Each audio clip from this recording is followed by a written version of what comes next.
What's going on, everybody? Week 6 of the NFL season, back with the normal Wednesday crew, me and Jake. Little mic issue there. Going over That's our okay. bets of the week, as we always do on Wednesdays. Jake and I go through the entire slate. We call out, we talk about every single game. We give out our picks that we've already locked in.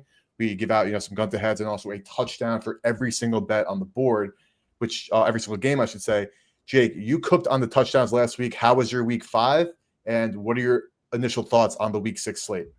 Yeah, so actually my touchdown parlay saved my week 5. The overseas game I hit, and I hit my best bet, like a 2-unit best bet, which helped me, and then a nice plus 160 touchdown line that I had, or I'm sorry, it was plus 1400, but I profited 1.5 units on it.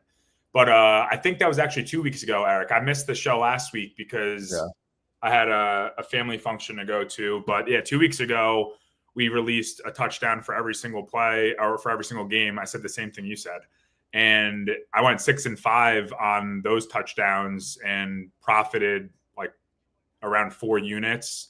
They weren't like official plays. They were just plays that I tracked. Obviously, I'm not just going to give those out, but I am curious to know like where I'm feeling strongly in a play that I might not officially release to the Discord or something, how those end up turning out. So I did track them and play them on my own. So that was cool. And hopefully some people added them to some parlays or played them straight that were listening in here and were able to cash along with us. But yeah, can't complain.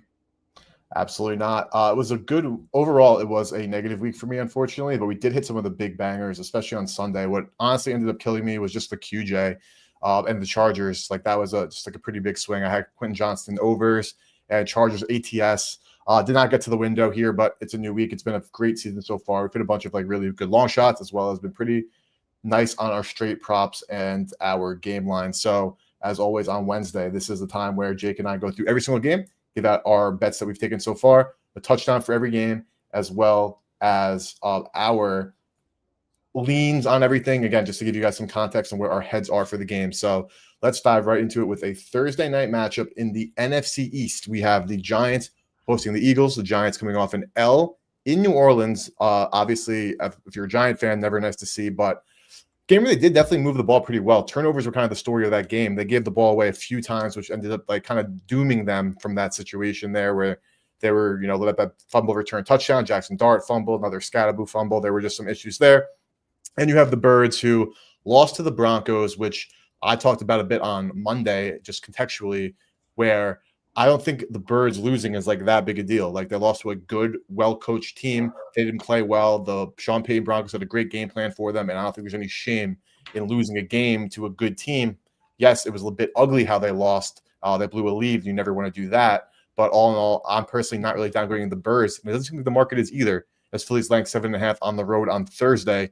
Jake, where is your head at in this one? Because I have a pretty strong opinion on one side of this game, and I'm just curious to hear where you're at first.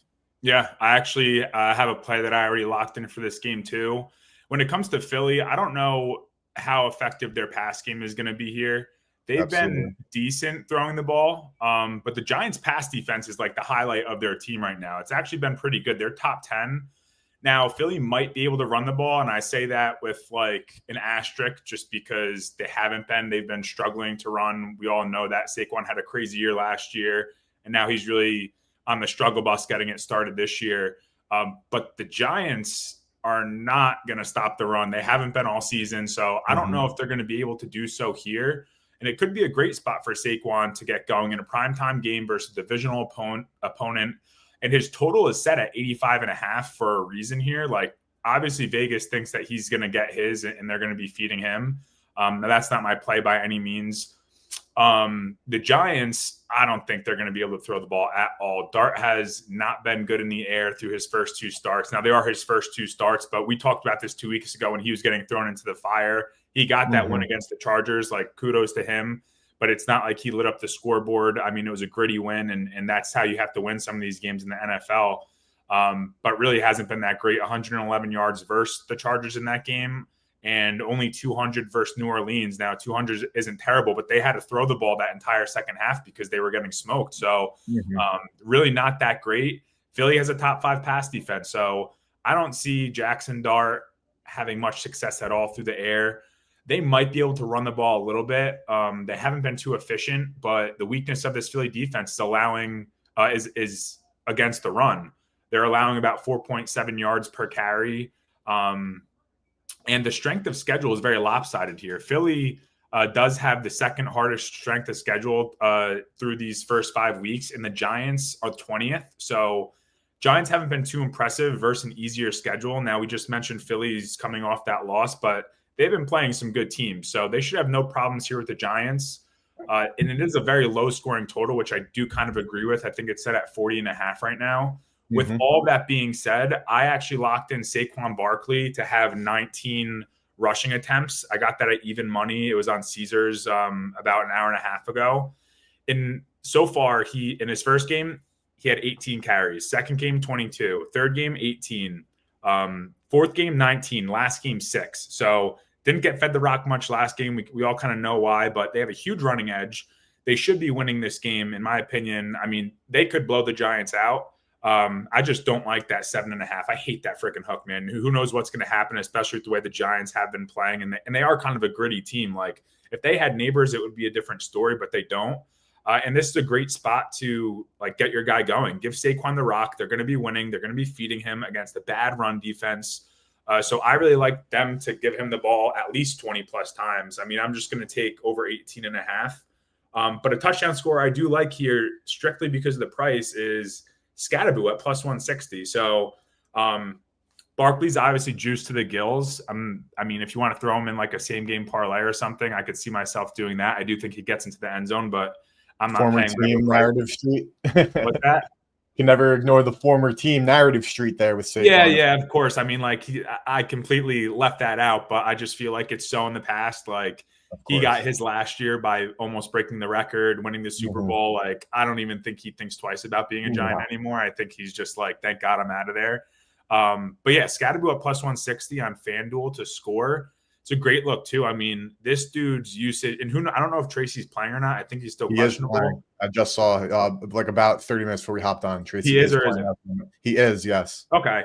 I mean, that's probably why he is plus 160. They probably knew that he was playing when I saw that line, but I still think Scatterboo is going to be their main back moving forward. I mean, the dude is a freaking animal. I don't know if you saw him on that one block where he kind of flopped afterwards, but like, he just took whatever DN that was and drove him straight into the ground. And I couldn't help but like laugh at that. It was hilarious to me watching this little bowling ball white dude just run right through a defensive end on a big fourth down play. Like, that's stuff that gets you extra playing time, regardless of who's healthy and who's not. So I think when it comes down to the goal line, they're giving him the ball or Dart the ball. That's their future right there. So I like him to get into the end zone. No play on that. My only play is Saquon 19 plus rushing attempts.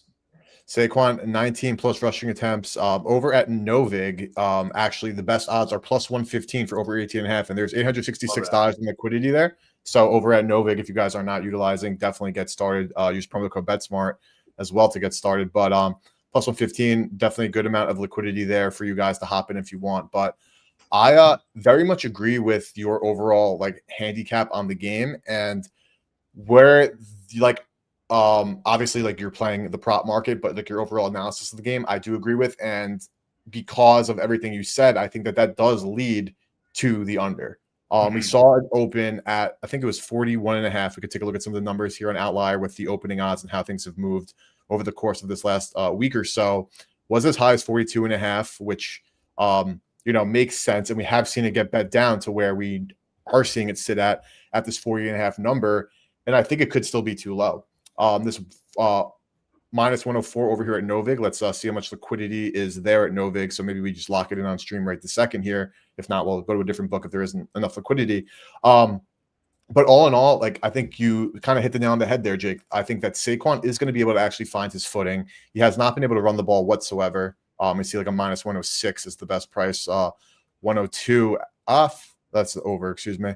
108 is really the only liquidity that is actually available, which I'll check the rest of the market here on Outlier and see which odds are best. 105 at FanDuel seems to be the best there. DraftKings has it as well. Seeing some EV as well on Outlier. 2 Pinnacle has it at 113. But I think Saquon can get going. and that's going to lead to, of course, a ticking clock for most of the game. I think that Jackson Dart is kind of just bad, to be honest with you. Like he's a rookie. Yes, he's the definition of a rookie, I feel. Yeah. He went up and down against a Saints defense that is not very good. He still, again, had those turnover issues where he had some problems there. And then now he gets to face a Vic Fangio defense. Yes, they're at home, but I think that the Vic Fangio defense is going to be able to suffocate this Giants team that, of course, has no Malik Neighbors. There goes their big deep threat. I think they might struggle to run the ball as well. And on the flip side, Jalen Hurts. So he's a very interesting, quarterback to talk about. Obviously, the tush push in itself makes him just more valuable than he probably actually is. But we know he really struggles to throw the football. But I think that the Eagles, despite having a very pass-heavy game script in the Broncos game, as well as the week before where they were, doing a little bit of fighting from behind or against the Buccaneers in the first half, they got out to a big lead of them. They couldn't throw the ball at all. Considering how the Giants corners have been playing so far, and just the Jalen Hurts' lack of, performing well in the passing game, he only really does well against too high safety looks or man coverage one-on-one. But when teams are playing zone defense at a high rate, he really struggles. And I think that this is kind of the recipe for attacking Jalen Hurts. And I think that more teams are going to start deploying that as the season goes on. And as every game, you have a specific game plan for, the team that you're playing. I think that with the Eagles, it is a pretty similar, or I should say simple situation where you kind of just let Jalen Hurts try to throw against your zone. Maybe you do have a lighter box. Saquon's only averaging 9.3. We know that Landon Dickerson, let's pull up the injury report here for a quick second here. He is still questionable. I think he actually has been ruled out 5 hours ago. So Landon Dickerson, one of the best guards in all of football, will not be playing. I think this just leads to a lot of Saquon, which just leads to a lot of ticking clock. And even if he's only averaging 3.6 yards per carry, which is very much well coincides with Jake's prop there of Saquon 19 plus rushing attempts. I think that's going to lead to a lot of rushing clock. So I think the under, even though it has gotten bet down under that 41, which is a key number, seeing EV on FanDuel and DraftKings at minus 105. Let's pull it up here because I'm about to just bet this on my phone and call this my first play of the day. So I am. And on the Giants side, Eric, I think they're going to run the ball too. More clock coming off. You just said it, Dart hasn't been good. What are they going to do? Keep trying to throw the ball, especially in the first half. I was looking at a first half under, but I think it's at 19 or 20. You can pull it up in a second here. Yeah, I mean, I'm probably going to have another play or two in this game. I want to see what happens over the next couple of hours. I'll probably lock a few more things in before the end of tonight or tomorrow morning. But I definitely want to find an under somewhere as well. 40 is just I could see the Eagles running away with it in the second half. They're not a first half team. They're more of a second half team. They had one game against Tampa Bay where it was vice versa. And I know that because I was on Tampa Bay on the first half on their money line. And of course I was oh, wow, the only game they play well in the first half and then kind of shit the bed in the second half was the one where, I was betting against them. But I could see them totally blowing them out at the end. And it's not the Giants are going to give up. They're playing, I don't want to say for next year, but they kind of are. They're going to keep their starters in and try to score no matter what and stick to their game plan, even if they're losing by 3-4 touchdowns in the fourth quarter. So, but I want to get there with an under too. Yeah, absolutely. So Jake and I are on the same page here. His prop, Saquon 19 plus rushing attempts, definitely correlated with why I like this under overall. Jake, you've had a touchdown on Cam Skattebo, plus 160. We saw the best price in market. I want to give that touchdowns every game as well. But with that being said, if Jake does have a stronger feel or vice versa, not going to inundate you with TDs if unnecessary. This is a game again where I like the under here. I haven't dove into game props and whatnot, and I'll be live tomorrow pregame. Well, I'll definitely have some plays locked and loaded for everybody. So make sure you're tuning into stream tomorrow. But Skattebo touchdown is on Jake's radar. I'm writing it down. I bet the under. Quan 19 plus rush attempts and Scat ATTS. So that's our looks for the Thursday night game. Let's keep rocking. We're going through every single game on the board. And Jake, I'm seeing it under 21.5 at MGM being the best price for the first half under currently. Minus 125 at Hard Rock, actually. Your hometown. Nice. My hometown. Nice. So that, I might if that's still there. I mean, I didn't want to force anything prior. Yeah. But I'll take a 21 and a half. very reasonable. 3 touchdowns in the first half. I don't think that they get there. Obviously a key number there. And I'm going to be adding, as you see in the bet slips here, every single play that we talk about, just so when we go through at the end, we know what we have and we can confirm what we've locked in and go from there. But we have a full slate, a couple teams on bye, but we're going to be talking about everything. And after Thursday night, we are going over to overseas because we have the Jets and the Broncos. I don't know what the people of Europe did to have the Jets come over, because they're going to have to watch terrible football on Sunday morning. I feel bad for everybody in attendance at this one. We're trying to grow the game, but Justin Fields and Aaron Glenn seems like the antithesis of growing the game of football, because they're going to be watching and be like, what the hell sport am I watching? We're going back to our football because it's better. Yeah, they're going to be like, bro, like this is what Americans are all up in arms about. And this is their favorite thing. This shit sucks. But Aaron Glenn and the 0-5 Jets coming off another loss this weekend, facing the Broncos overseas. Home game for the Jets too, which I guess is good. People don't go to the Meadowlands anyway, so might as well throw away. Probably the most fans at this game. Actually, Broncos beat the Eagles we just spoke about. Jake, this is another one. So Denver is laying 7.5, another like juice game here where we're over the key number of 7. Total is 43.5. So another relatively low total under that key number of 44 and 44.5, which are, 44, of course, key number in the football world. I'm curious to hear from you, Jake, because I think this is a Sean Payton special. I think that while Bo Nix is not good at football, Sean Payton still remains to be absolutely a top 10 coach in the National Football League, probably closer to 5 than 10. This defense is still as good as advertised from last season and has been playing a lot better as the season has gone on, as Nick Benito's tearing some people up. Surtain, of course, is kind of getting back to that form, who should certainly be able to lock down Garrett Wilson. The Jets' offensive line has been better than anticipated overall, but with that being said, they're still not a great unit. We look at some of the offensive stuff here. They are first in QB hits allowed, which is like a good thing.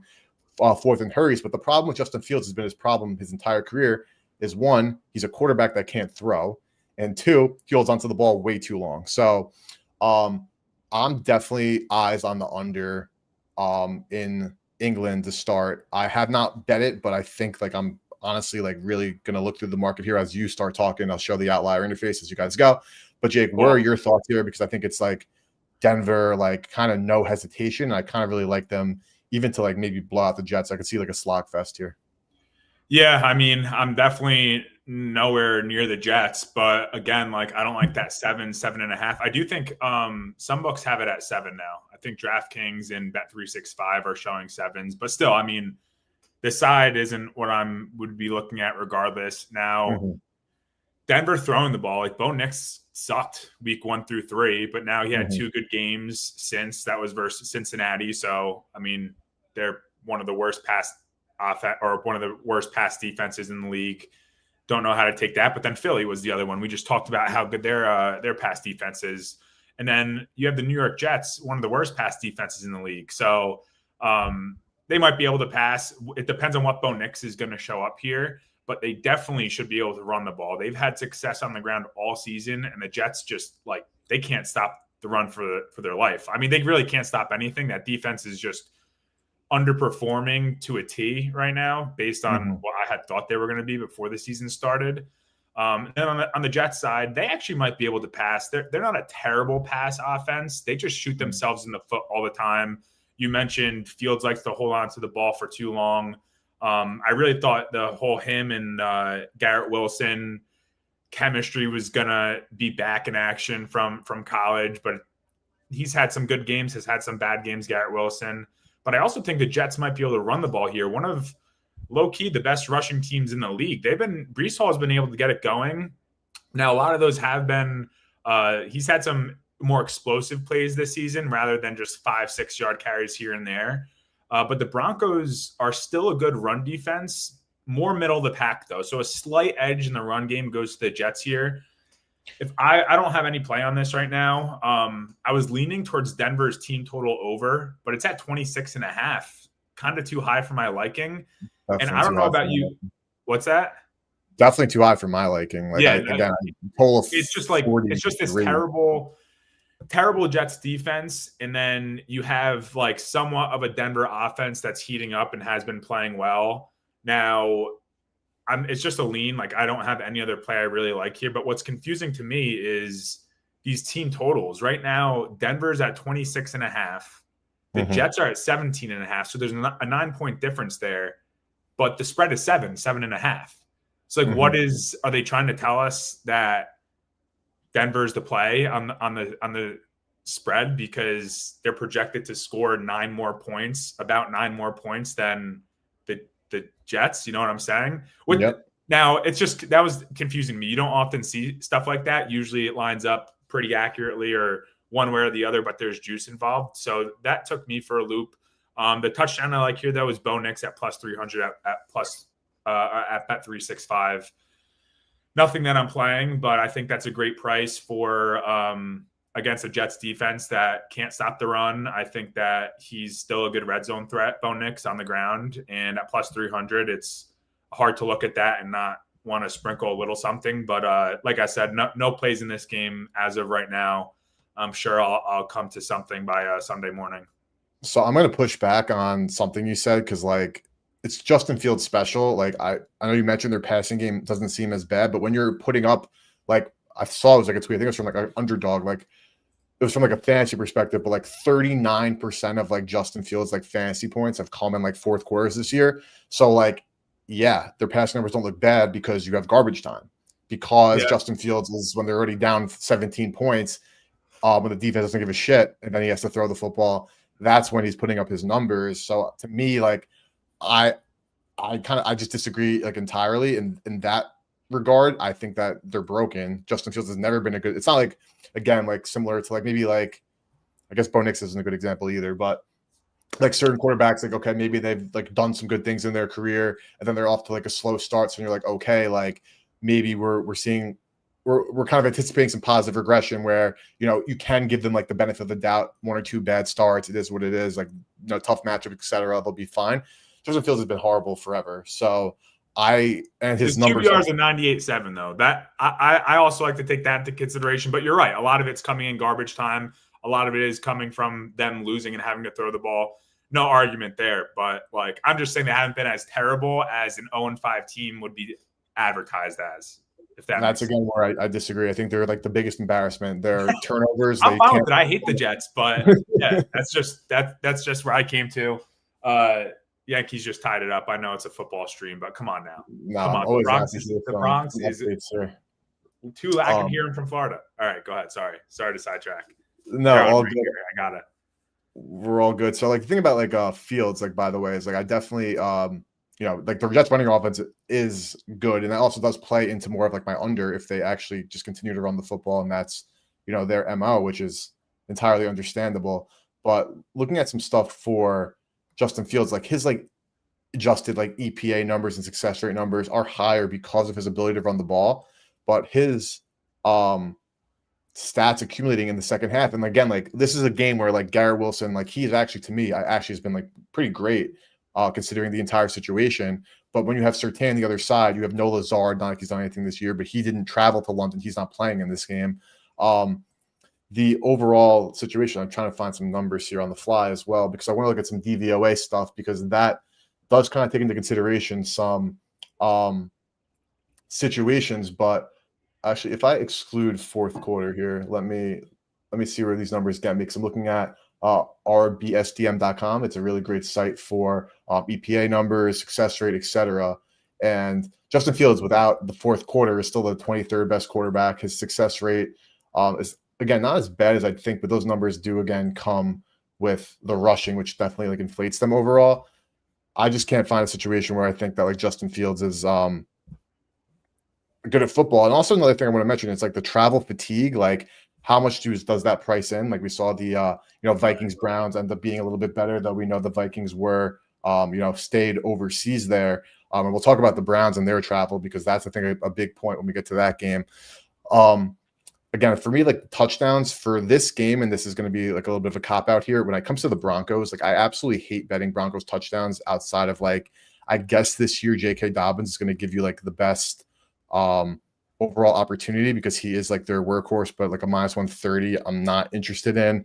GW at these prices, I think, are too low, or too, like, I wouldn't bet them because they're too short. And then when it comes to like the Broncos, it does give you some opportunity because you're getting like, plus 300s, plus 270s, plus 215s on some guys that like you really don't know about, which is like, as a bettor, you want to take those chances, but like there's really not much to like support them. You are kind of like, bucking some, not like, I shouldn't say bucking trends, but you are like projecting, which I know is the name of the game here, but there's so much uncertainty. I'm definitely intrigued by Sutton, though I do wish these prices were better. So because the prices aren't better, it's hard to say that I am going to bet him. But Sutton is definitely like near the top of my list to score. We'll definitely confirm if I do end up betting the under, seeing some EV at -105. But I think this could be a low scoring slog type of game overseas. The Jets, I think, are going to struggle to score. Denver, Bo Nix is not good, so maybe the Jets do get some, forced turnovers from that capacity. But again, like when it comes to the Jets, like Aaron Glenn, their defense is playing horrific. He's a defensive-minded coach. The Lions' defense is playing amazing. And people expected the Lions' defense to regress because they lost Aaron Glenn, but it's actually been quite the opposite. So I think that, like, 5 weeks of the season, it's pretty simple. Aaron Glenn sucks. The Jets suck. And the Broncos, again, much better coach team, much better overall roster. I think they take care of business here. I think it was very nice of you to say that Justin Fields was the 23rd best. Like, a lot of people will just consider that the 9th worst. Yeah, I mean, like, it's so nice. You're like, yeah, he's the 23rd best, and whatever you said through 3 quarters. I was like, that's the 9th worst. Yeah, it's difficult, man. It's tough. And like Jets offensively, the run game has again been pretty solid. I still think Brees is, of course, a good player. The way they run things just confuses me. I'd be very shocked if we see a New York Jets upset overseas. Like, of course, in the National Football League, as last week's any indication, anything is possible at any given moment, at any given time.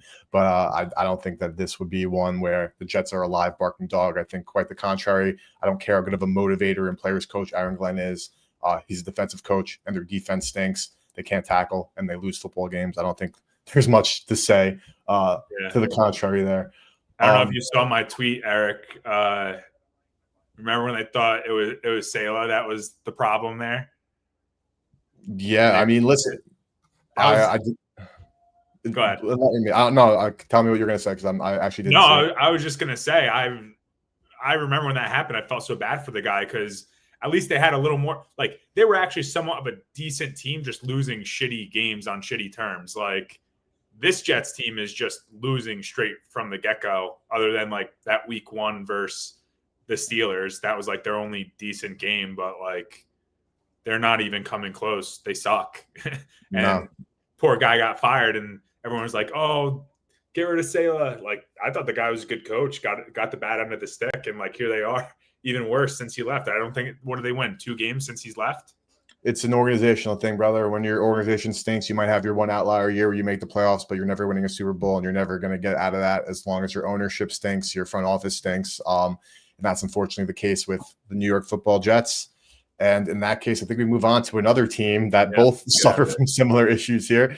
Cowboys, Panthers. Cowboys laying 3.5 on the road, but that's a cheap 3.5, meaning that odds are probably more likely around the 3 range, depending on where you look. Of course, if you're a Panthers backer, you want that 3.5 if the prices dictate. If you're a Dallas backer, you want only the 3, as that being a key number.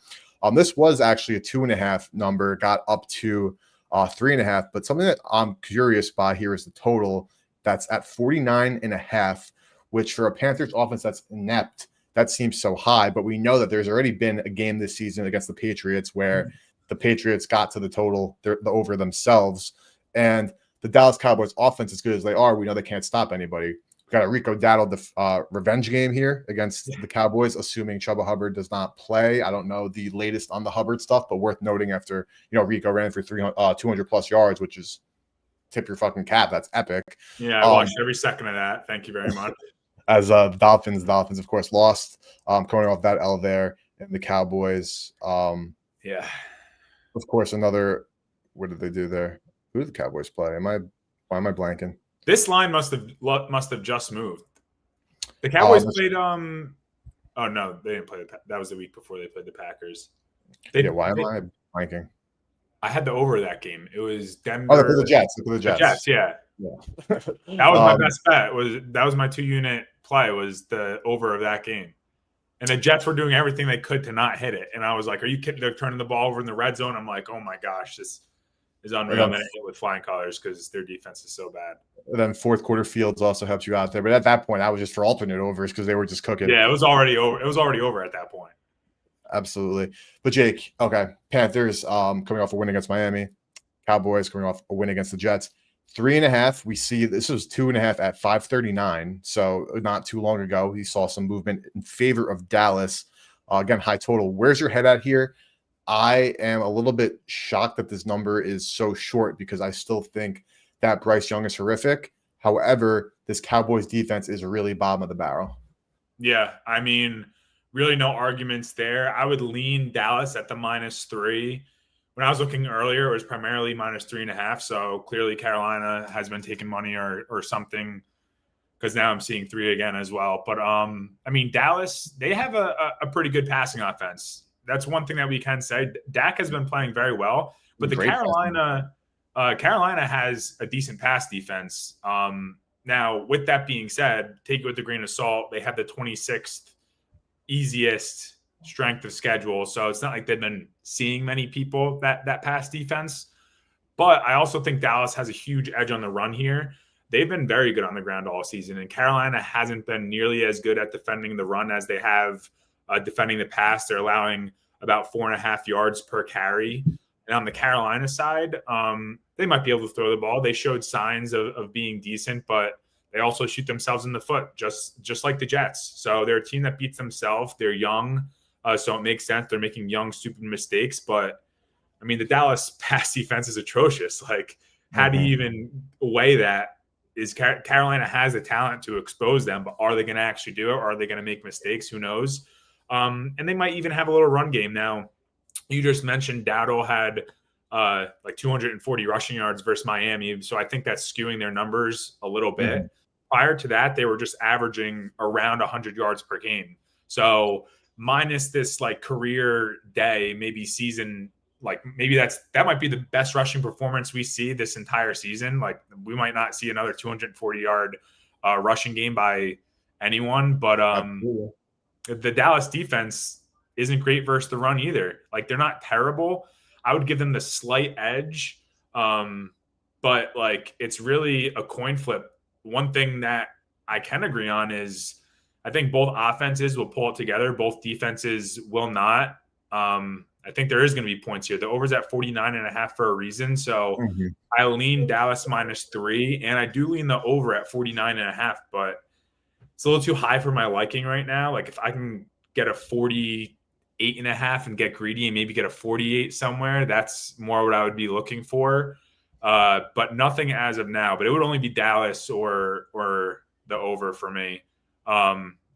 With that being said, I also like Leggett to get back into the end zone at +300. So that's my touchdown play here. Yeah, nothing locked in. So if you have a better touchdown prop, feel free to drop it. But I do have one for every single game, so I might as well share it with the people.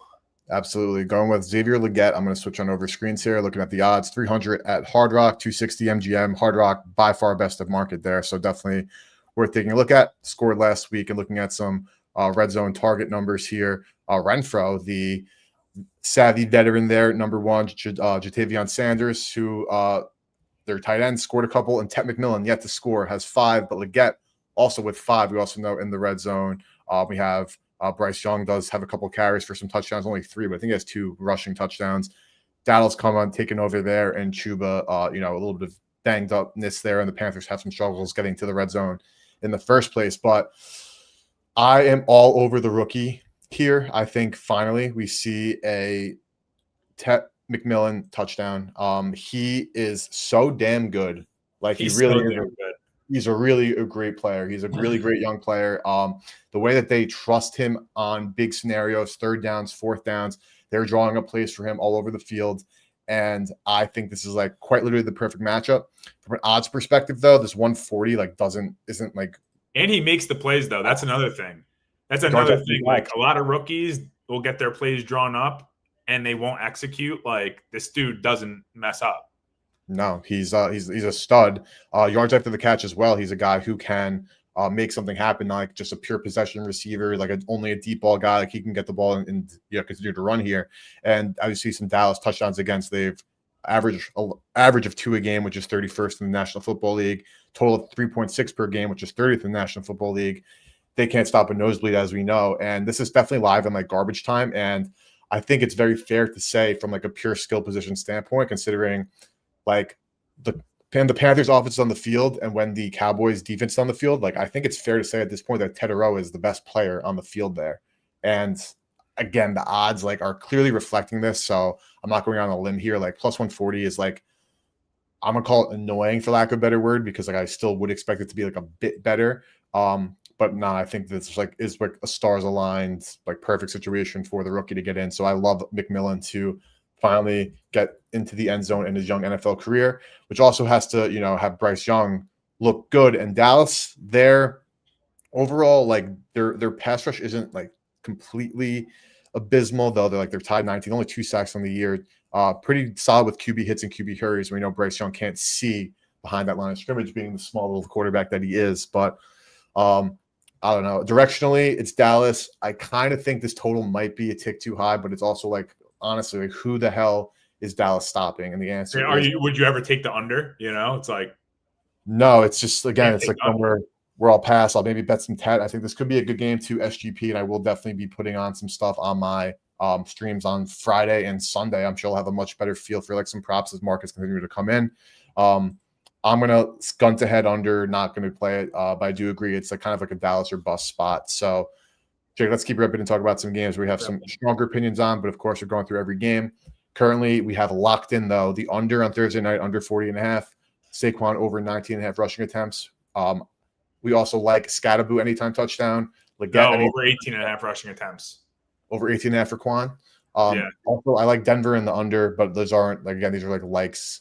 Again, plays. My only like game line play that I locked in is under 40.5 in Eagles Giants. Brown Steelers. This is a very unprecedented situation for Cleveland. They went overseas, and normally what the NFL does is they give the teams the option to take a bye after going away. Like the teams are, it's like, all right, we're going to send you to Europe or whatever overseas, and then you can choose if you want to have your bye. Cleveland said no, and now they're going from overseas to Pittsburgh. The Steelers coming off a bye week. The Browns, of course, the Dylan Gabriel era is started, and Joe Flacco is on the move to Cincinnati. So it is the Gabriel show. I know a lot of people in the mainstream sports media want to talk about Shedeur Sanders. We're not talking about any QB2s here. We're talking about what's going on here. We know the AFC North games can always be close ones, total 38.5, which is obviously very low.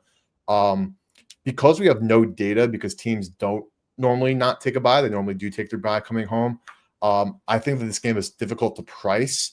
I think that this could be a situation where the Browns, of course, have like very much so lived and died by their defense. If their defense keeps them in games for long enough, they give themselves chances to win games if they force turnovers. We saw it last week. We saw it against Green Bay. But on the road here, we know the Browns defense is normally worse than at home. They're not playing Carson Wentz. Yes, Aaron Rodgers is honestly a statue in the backfield. DK Metcalf is a weapon. Jaylen Warren is honestly a weapon as well. But the way the Steelers manufacture points are from like kind of one-off crazy plays with like a Warren broke a big reception. DK Metcalf had that massive touchdown run. Calvin Austin, that's a big plays. Of course, they're coming off a bye here, some extra rest. 5.5, always like somewhat of a sus number for lack of a better word here. I think honestly this is a Steelers spot all day long with everything I outlined from travel, Jake. But I'm curious if you have a different opinion, and if you're high on the rookie Gabriel, or what your thoughts are from the his debut last week. I think he played well, much better than I thought he would play. Heard a lot of like not great things about him through camp and all, so I was kind of shocked to hear he was the backup to begin with. But like you said, the media loves Shedeur, so they're going to talk about Shedeur. I think he played very well. I stayed completely away from this game. Like there's just nowhere that intrigues me. Like you said, Pitt's coming off a bye. They do have a good pass offense, though. I'll give it to them. Aaron Rodgers has the boys buzzing through the air.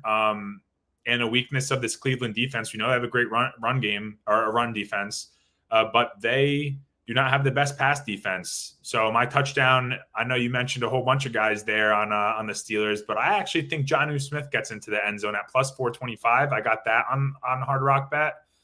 That's the only thing. I don't have a side. I don't have an over under. That's just the only thing I focused on is who do I like to get into the end zone here. Mm-hmm. And Jonnu Smith came top of mind. I think they shut down DK and Warren and make it a strong effort to make sure those aren't the guys that beat them in the red zone. Jonnu is still a weapon, and Aaron Rodgers will throw to his tight end all day if he's open. So I think at 425, it's a great price. So that's the only look I have here. Really, it's too early for me to take anything with Cleveland with one overseas game of Dylan Gabriel. Mm-hmm. And yeah, the Steelers coming off a bye, I still don't even know how I feel about them. Like, I think it's kind of sketchy that they're sitting here 3-1 and they're still not favored to win their division like the 1-4 Baltimore Ravens are. So I don't know. There's just something sketchy about that. I'd rather stay away. There's too many other good games. Yeah, it's completely understandable. No need to ever have bets on every game, especially when it comes from a game line perspective. If you don't like something, you don't like something. But again, I do think it's like interesting just because like you're going against like a clear pumpkin in Carson Wentz. And like, of course, we have like the Cam Akers touchdown that is like kind of set the stage there a bit too. I actually spoke about a lot last week on stream how I was kind of bullish on Dylan Gabriel because going from Joe Flacco, who takes a ton of sacks, sits in the pocket and cannot move, to a guy who's going to get the ball out quickly. We did see some like relatively good things, especially against the Flores defense, but the same things do apply to Aaron Rodgers. Like, he's not like total statue like Flacco, but he's not that far off. Like, he really is not moving well. And if the Browns pass rush can get to Aaron Rodgers, we could definitely see some turnovers in another game where the Browns keep them in it. But all in all, I would have to say that I am more confident that the Browns are going to be like shot. And I know that's like sounds like kind of bad analysis, but like with the overseas travel, you have to go there, you have to come back, like back-to-back time zone switches to then go on the road to Pittsburgh.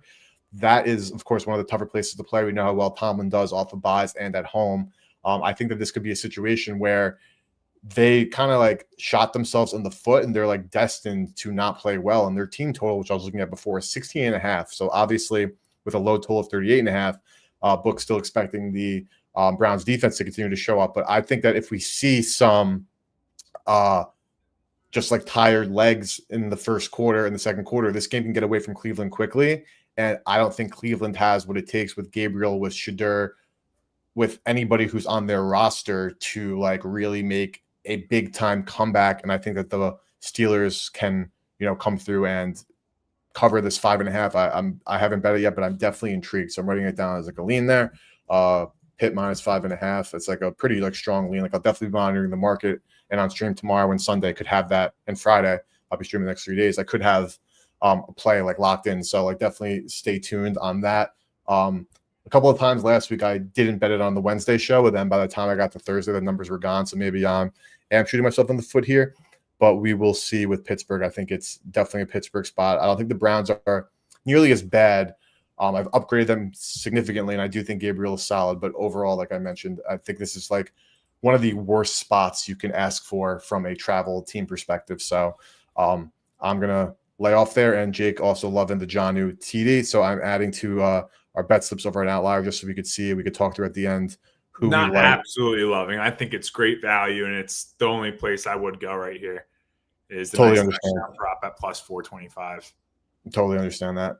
No debates for me there. Why would they not take the buy?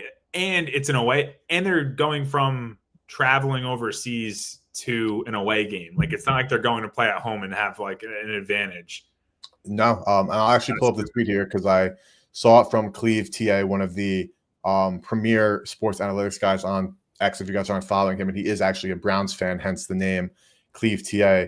But he did mention something about it because he does have, he does amazing analysis overall, but he does do like more analysis on the Browns as he is a Browns fan.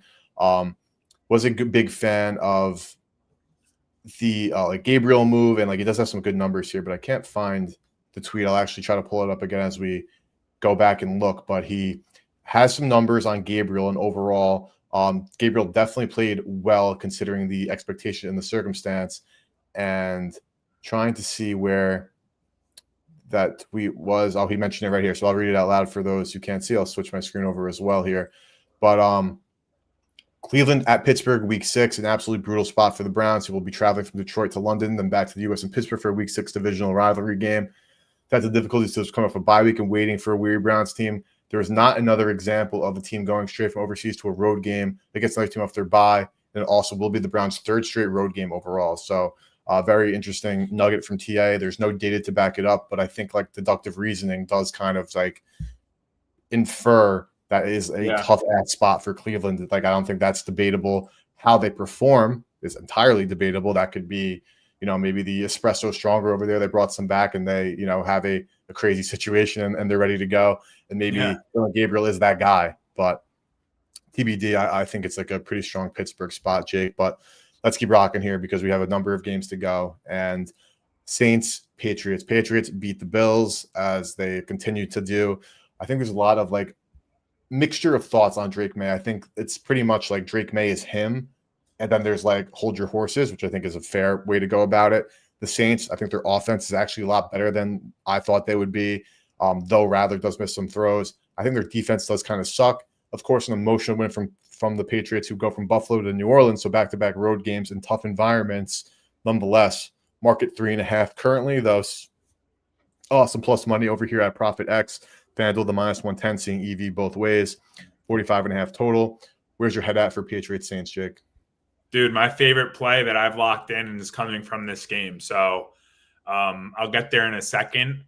New England, they're one of the better passing offenses in the league right now. If you look at all the holistic numbers, and New Orleans pass defense is terrible. So I do think Drake May is going to be able to throw the ball coming off of a huge win in Buffalo. Like I don't think with these young quarterbacks coming off of a huge win like that, like there's as big of a letdown spot as there would with more of a veteran quarterback. I feel like it's more of a momentum thing for them. That's how I'm looking at this. And I don't think that they're going to be able to run the ball well. They haven't been able to run the ball well all season. And New Orleans is an above average run defense here. So I think we're going to see a lot of throwing from New England, a lot of successful throwing from New England. Then on the New Orleans side, they are a bottom tier pass offense, but New England is also a bottom tier pass defense. Like they haven't been good versus the pass all season. New Orleans does have momentum. Rattler's coming off his best game of the season versus we just mentioned a good Giants pass defense. Like the one thing they do have going for them is they've been good versus the pass in the New York Giants, and Spencer Rattler just had his best game against them. So I don't really think that compares as much to this New England pass defense. So I think Rattler will have some success through the air as well. I don't think that their offense is nearly as bad as they say. So I agree with you there. But I do think that they're going to struggle to run the ball. I think the Patriots' run defense is pretty elite. They're right behind Cleveland and Seattle as the best in the league right now. If I had to lean on a side, it would be a New England -3.5, but I would prefer 3. My bet that I did lock in right now, it's my favorite play on the board, is the first half over of 22.5 at -120 on Caesars. I think there's going to be lots of throwing. I think there's not going to be a lot of running. And if there is, it's not going to be that successful. We have 2 teams that are 21st and 23rd in time of possession. So they're not milking the clock with drives. They're having quick, long drives where they're throwing the ball all over the field and scoring quickly. And New Orleans is 4-1 to the first half over and 3-0 to the first half over in their home games this season. So I'm all over this first half over. I love the 22.5 number as well. I think there's some 23s out there, but 22.5 at -120 on Caesars. I love that. They could score a couple touchdowns and kick a couple field goals, and this cashes. My touchdown score that I like here is Chris Olave at +210 on Bet365. So I actually like this game a lot right now. I'm not saying it's going to be my favorite play come Sunday, but it very well might be. And it's already locked and loaded with some dollars on it. So that's where my head's at. Love that. Jake feeling strongly. So he has Olave to score a touchdown. He also has, as we see here, putting up stuff for every game. First half total over 22.5 for the Patriots and the Saints. I don't disagree with anything that you're saying here. And I actually would go as far as to say that overall, I think this is absolutely just like a Patriots spot. I want to go back quickly to the traditional spread here because I'm going to see if I can find a 3 right now and I'm going to bet it. Feels like it's unlikely based on how the market is, but we might as well take a quick check here. 3.5 over at Profit X, 3 at 113, but we'll see the liquidity because that number is like pretty off market. So I would assume there's not a ton of liquidity. So maybe it is 3.5 or bust. We'll find out in 3, 2, 1, $195. So like, will I take up some of that liquidity myself? Like, absolutely. Will I, sit here and say a best bet on a bet that's like probably not even, that's less than most people's probably like unit sizes? No, I'm not going to do that. So with that being said, I guess I will say it is the 3.5. I'm in on the Drake May hype train, and I do think that like there are going to be like some like relatively like unfair expectations as you go to the Buffalo, and I think this could be why the market is how it is. But with Christian Gonzalez being back and healthy, I think that definitely does help out this Patriots defense. As we know, he's a great player. But with the Saints, they scored on a fumble return touchdown. They were able to get a couple of turnovers, like the Scatterbo fumble, also like the Dart fumble where he just dropped the ball. I think that was kind of like a perfect storm of like situation where the Giants came into that game like overhyped after winning against the Chargers. The turnover battle like really went to the Saints. Rattler had those numbers that looked good, but that also came from big Rashid Shaheed touchdown. But at the same time, Rattler did in the first couple of weeks miss a couple of big throws overall. So like those longer throws are also high variance plays that will like eventually come back to earth. I am curious to see how the market moves here, so I'm not necessarily going to bet it right this second, though this 109 at Profit. Let's check liquidity. And also, here. Eric, it's like they're both coming off of big wins, but like really, it's New Orleans coming off of a big win versus the Giants. Like New England's win is way more impressive in Buffalo against arguably the best team in the league. And now like we might get a field goal spread here. Like I would be all over New England too. I might be on them as well. I like that first half over a lot, so I just hung my hat on that. But yeah, I mean, it would be New England minus. If I can get a -3, I would lock it in immediately. Absolutely, as would I. We'll see how the market moves there. And my touchdown here is I really like Stephon Diggs. I know he's gotten like a ton more target share. Of course, has not hit the end zone this year, and like yes, you could say it was like the narrative street of facing his former team that he wanted to turn up. But again, he's dominating target share from receiver spots with Henry just behind him. In the red zone, he only has 3 targets, but like Pop Douglas, I don't think he's going to like maintain his status as like the red zone threat, especially with red zone targets tipping toward Diggs as the season has gone on a bit. Again, another situation where it's like I love the concept of Diggs scoring, but like the price at 145 is just like really not doing it for me. If you're a Hard Rock better, absolutely take a look. I'll be, of course, on stream again tomorrow, Thursday, Friday. Hard Rock has New England -3 right now at -120. So I'm in on that right now. Very nice. New England -3. Like I hope another -3 pops up because I'm absolutely interested in New England -3. And also you have that first half over 22.5 -120. I have no like real disagreements from me here. I definitely understand where you're coming from, and we don't see a ton of touchdown odds across the major books with a bunch of guys. So again, we're doing what we can with what we have available to us. But I think the Saints, as like much as they do deserve some credit, I've been saying this all year. The Saints to me are a team that like is only going to win 4 or 5 games, but might finish with like a above 500 against the spread spot. But I don't think that this is the one where they do cover, even though they have the home field advantage. We know, of course, again, the emotional win of beating Buffalo in Buffalo. Of course, a little bit of like Sunday night fatigue potentially to then continue to be on the road to go down to the Bayou. But I think it's a Patriot spot as well. But Jake, your Dolphins hosting the Chargers, 3.5 seems to be the best price in market on both sides here. Nova with a -104, 365 with MGM with even money. 43.5. Dolphins lose in Carolina. Rico Dowdle 200+ yard rushing game, which is like unheard of. Also led the game-winning drive to Bryce Young, which is like the only way he wins games somehow. Which I don't know if that's like something to like respect about him or like I honestly don't know how to feel about that. And then you have the Chargers, who got whipped by Washington, now has to go to Miami to continue their crazy travel with this banged-up O-line that we know has had its issues all year from a health standpoint. Jake, I know you're the resident Miami homer here, though I know you do bet with the head and not the heart more frequently than you do. So talk to me here about your thoughts. Get the fan take and then the numbers take here.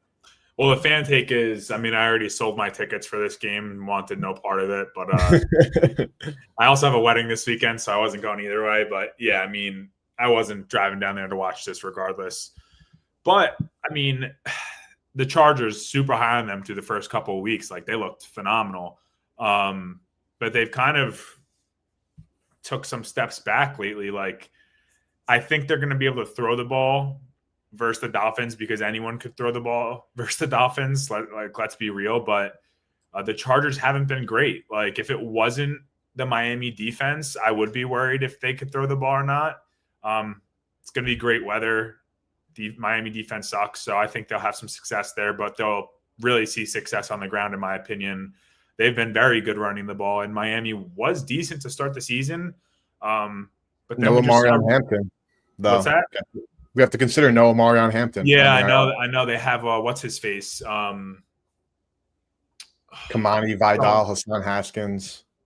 Yeah, it was Haskins. Yeah. But I mean, with that being said, this Miami run defense just gave up 240 yards to Rico Dowdle. Like, one, do I think Rico Dowdle is that good? No. Did you see those holes that he was running through? Like, a train could have went through them. Like, I don't think like he's that good, but I think that just shows how bad the defense was. Like, if I was the Panthers, I would have ran the ball every fucking play. It's part of my French, but like, come on. Like, they were getting 7 yards a pop. They didn't even have to throw the ball. Plus, Miami wasn't scoring like until the end, so they scored in the first quarter and then they didn't score again. Whatever. Miami, on the other hand, like, they're not going to be able to throw the ball, in my opinion. Maybe they'll be able to run the ball a little bit. That is the Chargers' weakness on their defense is stopping the run, and we know that A-Chain he's an elite weapon. Just had a terrible game last game against the Panthers. Couldn't run versus the Carolina Panthers, so it's like nowhere to go there. And I just have nothing on this game in general. As a fan, I don't even want to watch it, honestly. And I do think Keenan Allen gets into the end zone, though, at 185. I think that's a great price. He's their red zone guy. I think, especially with no Omarion Hampton, like you said, they might look to lean on the old veteran down there. And who's going to stop him on the Dolphins? Like, who's going to stop a quick like back shoulder fade at the front pylon? No one. So I think that's a good spot. If I take a play in this game, that's my favorite touchdown scorer as of right now is Keenan Allen. I didn't place it yet, but if I do take anything, it would be that in this game. Keenan Allen at plus 185, and he's my favorite touchdown scorer on the entire board. So I feel most confident about him getting in the end zone on Sunday. I'm glad you say that because I actually love that as well. Like, I had Ladd first touchdown on Sunday, which of course Ladd closed my touchdown parlay on Sunday, so I loved seeing that. Love that. And I also had just a fun sprinkle of Keenan 2+ touchdowns because of what you mentioned there of him being the red zone target.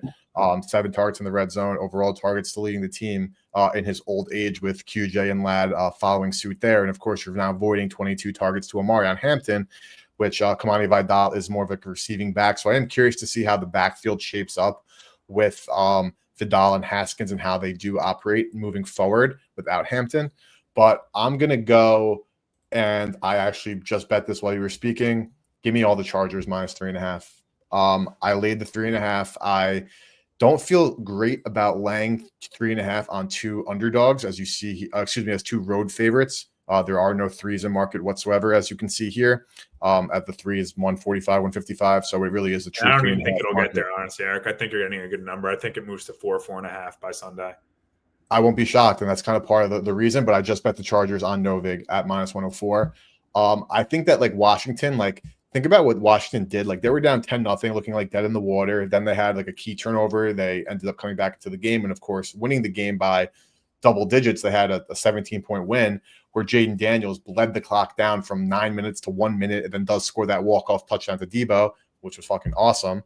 But all in all, I think the Chargers are getting a bit disrespected. Like, yeah, Miami's coming off a loss to the Panthers, which probably has the market like down on them. Like, but to me, it's more that they allowed over 200 yards rushing to one singular player. They could not stop a game-winning drive opportunity for Bryce Young. And when it comes to Herbert now, like they've let Herbert cook by letting him just throw the ball, but Miami does not have that pass rush that is going to make plays. Like my handicap for Washington, while I think the Commanders are a good spot, was because I did think that though the Commanders like pass rush numbers looked good on paper, they had a very high pressure rate. They pretty good in the sack department, pretty good in the QB hit department. I thought that like even with the Chargers injuries, that was a little bit of like smoke and mirrors, but it did actually end up becoming great. But now we're talking about a Miami team that's 29th in quarterback hits, 17th in sacks this season, 7th in hurries, which is solid, but we know Herbert can get out of the pocket with his legs. I think this is a Charger spot, like honestly, all day long. Again, I don't love that I'm laying 2, 3.5s on the road with road favorites. That's like not a spot you think is going to win. And I bet you if you did like a SDQL, probably wouldn't be like profitable over the course of the year. Of course, you take over the course of like history, I should say, especially like recent history. Of course, every game's its own individual event. So like, I'm not a trend better / would never be a trend better realistically. But all that is to say is I think the Chargers are like clearly the far superior team. My biggest concern isn't even their offensive line at this point. It is honestly the travel, because I've talked about this for days now, or weeks, I should say, how they went from Brazil to here to East Coast to West Coast. They were home last week, but now they're going to Miami. That's probably one of the furthest there is between like Seattle to Miami is probably the furthest there is for the NFL. But all in all, though, without Tyreek Hill, the Dolphins really do fail to make explosive plays. I didn't think that'd be a big deal against the Panthers. It did end up being a relatively big deal. And now against the Chargers, I don't see it. So Lockett is my second bet that I've played on stream from a game line perspective. This is fully a bet. Give me LA, and enough said here for me. Jake, do you have any final parting thoughts on this game? Because I also do agree with you on I agree with you on Keenan. Yeah. I also do still like Ladd, and that's still kind of the problem with the Chargers too. It's like there are a bunch of guys to like. So I think Ladd is still like really the better player of the trio. I just think it's been like a tough shake, a little bit of like banged up as well to start the year. Never good for a receiver to like deal with that overall. But final thoughts on this one before we move on. Yeah, no, I definitely agree. But like, I just think when it comes to the red zone, they're not throwing the ball. They're not throwing a jump ball to Ladd versus these. No. It's more of the Miami cornerbacks being so trash. Like Ladd's not going to be lined up against them. And if he is, I mean, he's running a slant and there's going to be linebacker help. Like, this is more of, I could see if they're in the red zone, they're going to target Keenan Allen at least once or twice on that drive in the end zone. And we're taking a Keenan Allen against some of the worst cornerbacks in the league to win one of those battles. Like, I'm taking it, you know? Absolutely. But we knew this secondary was going to be garbage since all the like Kader Kohou went down and all the offseason injuries that we were fighting before the season even started. So like, it's really, I would be more pissed if it happened mid-season. My hopes were high, but we went into it like hoping they'd be good. And then like the whole team has to get hurt. And here we are. So. Absolutely. No, I totally agree. And I'm with you. Makes sense to me. I think Herbert can cook. I'm curious to talk about it on the Friday prop show that I do and see when some numbers come out and where they're kind of sitting at. But I like the Chargers -3.5. So lock that in if you want to tail. Add to the car this 104 at Novig had, I think, 8K of liquidity. Looking at it now, has 3K. So I think that should be more than enough for people to be able to get in if you want to tail. Give me the Chargers -3.5, -104. Cardinals, Colts laying 7.5. We know that the Colts at this point are undeniably just a good football team. The Cardinals shoot themselves in the foot. They stink. I was high on them to begin the season because I thought that they'd actually be able to like build on their run game from last year. They definitely made some like roster improvements on both sides of the ball, but their guard play, they've been dealing with injuries in the O-line. It's been dog shit. Their defense has been bad. They make timely errors. Kyler Murray is also one of my favorite general fades, and now he goes on the road where he's definitely struggled more. He's definitely been more of like a home warrior, which I don't love the home road splits in any sport, albeit in football either, but it is, I think, generally worth at least mentioning here. This spread, like this is, I think, is very interesting. DraftKings does their look aheads. this was the Colts plus 1.5 in August before we knew anything about these teams. And now, of course, a tremendous market flip to the Colts laying 7.5 here at home. Jake, I'll let you kick off here, but like, do you think, how real are the Colts? How much do you weigh the Cardinals' recent nonsense, for lack of a better word, and where's your head at in this one?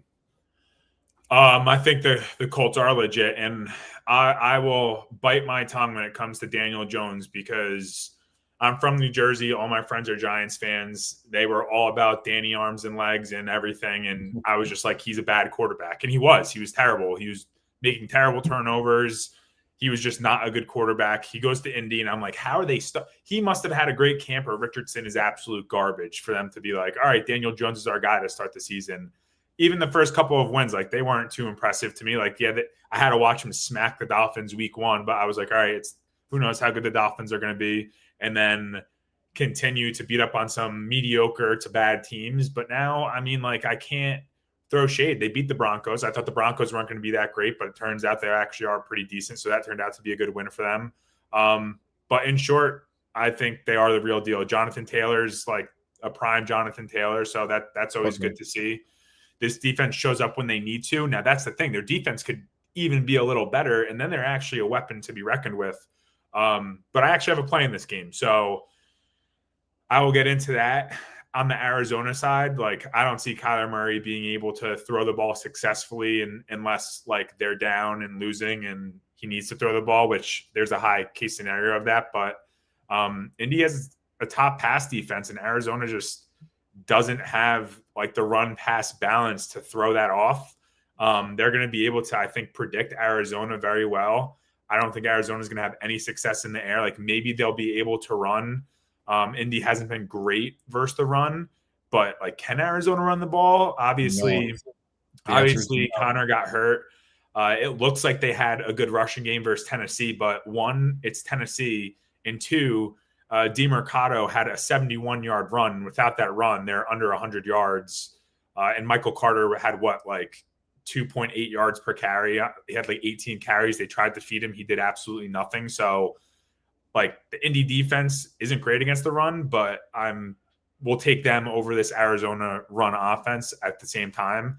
So I don't see Arizona getting anything going, to be honest with you. And on the Indy side, what Arizona does have going for them is their defense. I'll say that. Indy might be able to throw the ball. Like, Arizona does have a pretty good pass defense. They're top 6 in the league right now in opponent quarterback rating. So they actually have been playing decently well.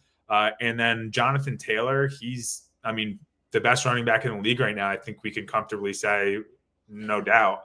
Yep. But Arizona does have a sneaky good run defense too. So like, I think he's going to get his on the ground, and I think he'll see some success. But I wouldn't be shocked if Arizona mitigates that a little bit. Now, everyone will say, in the one thing about Indy and Arizona is both of their strength of schedules have been cake so far. Like, Indy has the 28th ranked strength of schedule through the first 5 weeks, and Arizona is at 31. So that's a complete wash. My play here is I really like the under of 47.5 at -120 on FanDuel. I locked that in earlier today. Arizona is also 13th in time of possession, and Indy is 14th. So they're right next to each other, and both of those are above average. So I think there's on top of Arizona not being able to score, and Indy might not be able to score as much as they have been, or seeing just as much success against this Arizona defense, with both of them kind of having good time of possessions under their belt where they're milking the clock. I think under 47.5 is a great look, obviously. And that's at -120. So it's already a little juiced. I think we're not going to see this for much longer. I doubt it goes up to 48. So I think the only way it moves is backwards. But I locked that in. On the flip side, my touchdown play that I like the most in this game is Marvin Harrison to score at +200 on DK. I know I just mentioned that Arizona probably isn't going to be able to throw the ball, but the spread is 7. I do think they're going to also be losing the entire game, so they're going to be forced to throw the ball. And I think, Harrison's coming off of his best game. I'll start with that. But I feel like that chemistry is starting to get there with him and Kyler. Like, it's just been weird for the first year and a half. Like, Kyler's missing him wide open, and then when he does hit him, he's just dropping the ball. So it's just been weird. That's like the easiest way for me to explain it, I think. But after last game, seemed like they had a good thing going, and with no Connor, I think Marvin Harrison does see the end zone. It might be in the second half, but at plus 200, that was where I saw the most value, and the touchdown score I like the most here. But like the under the most, I'm on that, put a unit on it already. So that's my main play here. The under is where Jake's heading. He's looking at also Marvin Harrison. And I don't disagree with you from the under perspective, but like I will say, because like going to the Colts, and I'll switch my screen quickly to, again, rbsdm.com. It's a free website. Everybody should definitely take a look at it. But you look at the Colts here, dropback EPA, they're 5th in the National Football League. EPA per play, this is defense, by the way, they're 4th in the National Football League. Success rate, they have a pretty big discrepancy, is they're much lower. They're actually 25th, meaning teams are having general success against them. EPA against the run is 11th overall, and then from the dropback is 5th overall. So like the thing about the Colts is like people are still like, wow, like their offense is amazing. Who they played, like you said, like a relatively like cake schedule per se, though. They did, of course, play the Broncos, which, you know, week 2 they didn't have their footing. Still a good team. The Rams, of course, a game they probably should have won, and we could have been seeing the Colts as as a 5-0 team at this point in the season. And the thing about the whole Marv stuff is I also think that the Cardinals offensive coordinator just sucks. Like I think like Drew Petzing, like I think like he's like, obviously there's always fun markets for like first head coach to be fired, and we know who those suspects are, like maybe Mike McDaniel, Aaron Glenn, if he's probably minus 300. Ryan Callahan. Yeah, like honestly, I'll check BOL because they always have those markets up to see if they have any fun markets for that. I think at this point, like while I could be married to my priors on the Cardinals, like they're better than they're showing, I think, you know, if it walks like a duck, it talks like a duck, it's a duck. I think the Cardinals are just a bad team and the Colts are just a good team. And to me, that means I don't care that it's a pretty big number and you kind of are buying at the top. I bet it while you were speaking again, minus 109, Colts minus 7. I'm on a chalky ass card so far, though I didn't bet the Patriots. I like the Patriots, but I have the Chargers minus 3.5. And now we're adding the Colts -7. There's 36K in 3,600, in liquidity at Profit X. So I feel comfortable naming this a best bet with that price. If anybody out here is a 3K unit better, feel free to snag more of that liquidity if you want to. I'm sure we'll see a lot more as the game gets closer. There also is a -110 at MGM and a 112 at DK. If you don't want to use Profit X, or if you're limited at MGM, of course, shop your lines and do the best you can. But I'm comfortable with the liquidity to put it on the record here.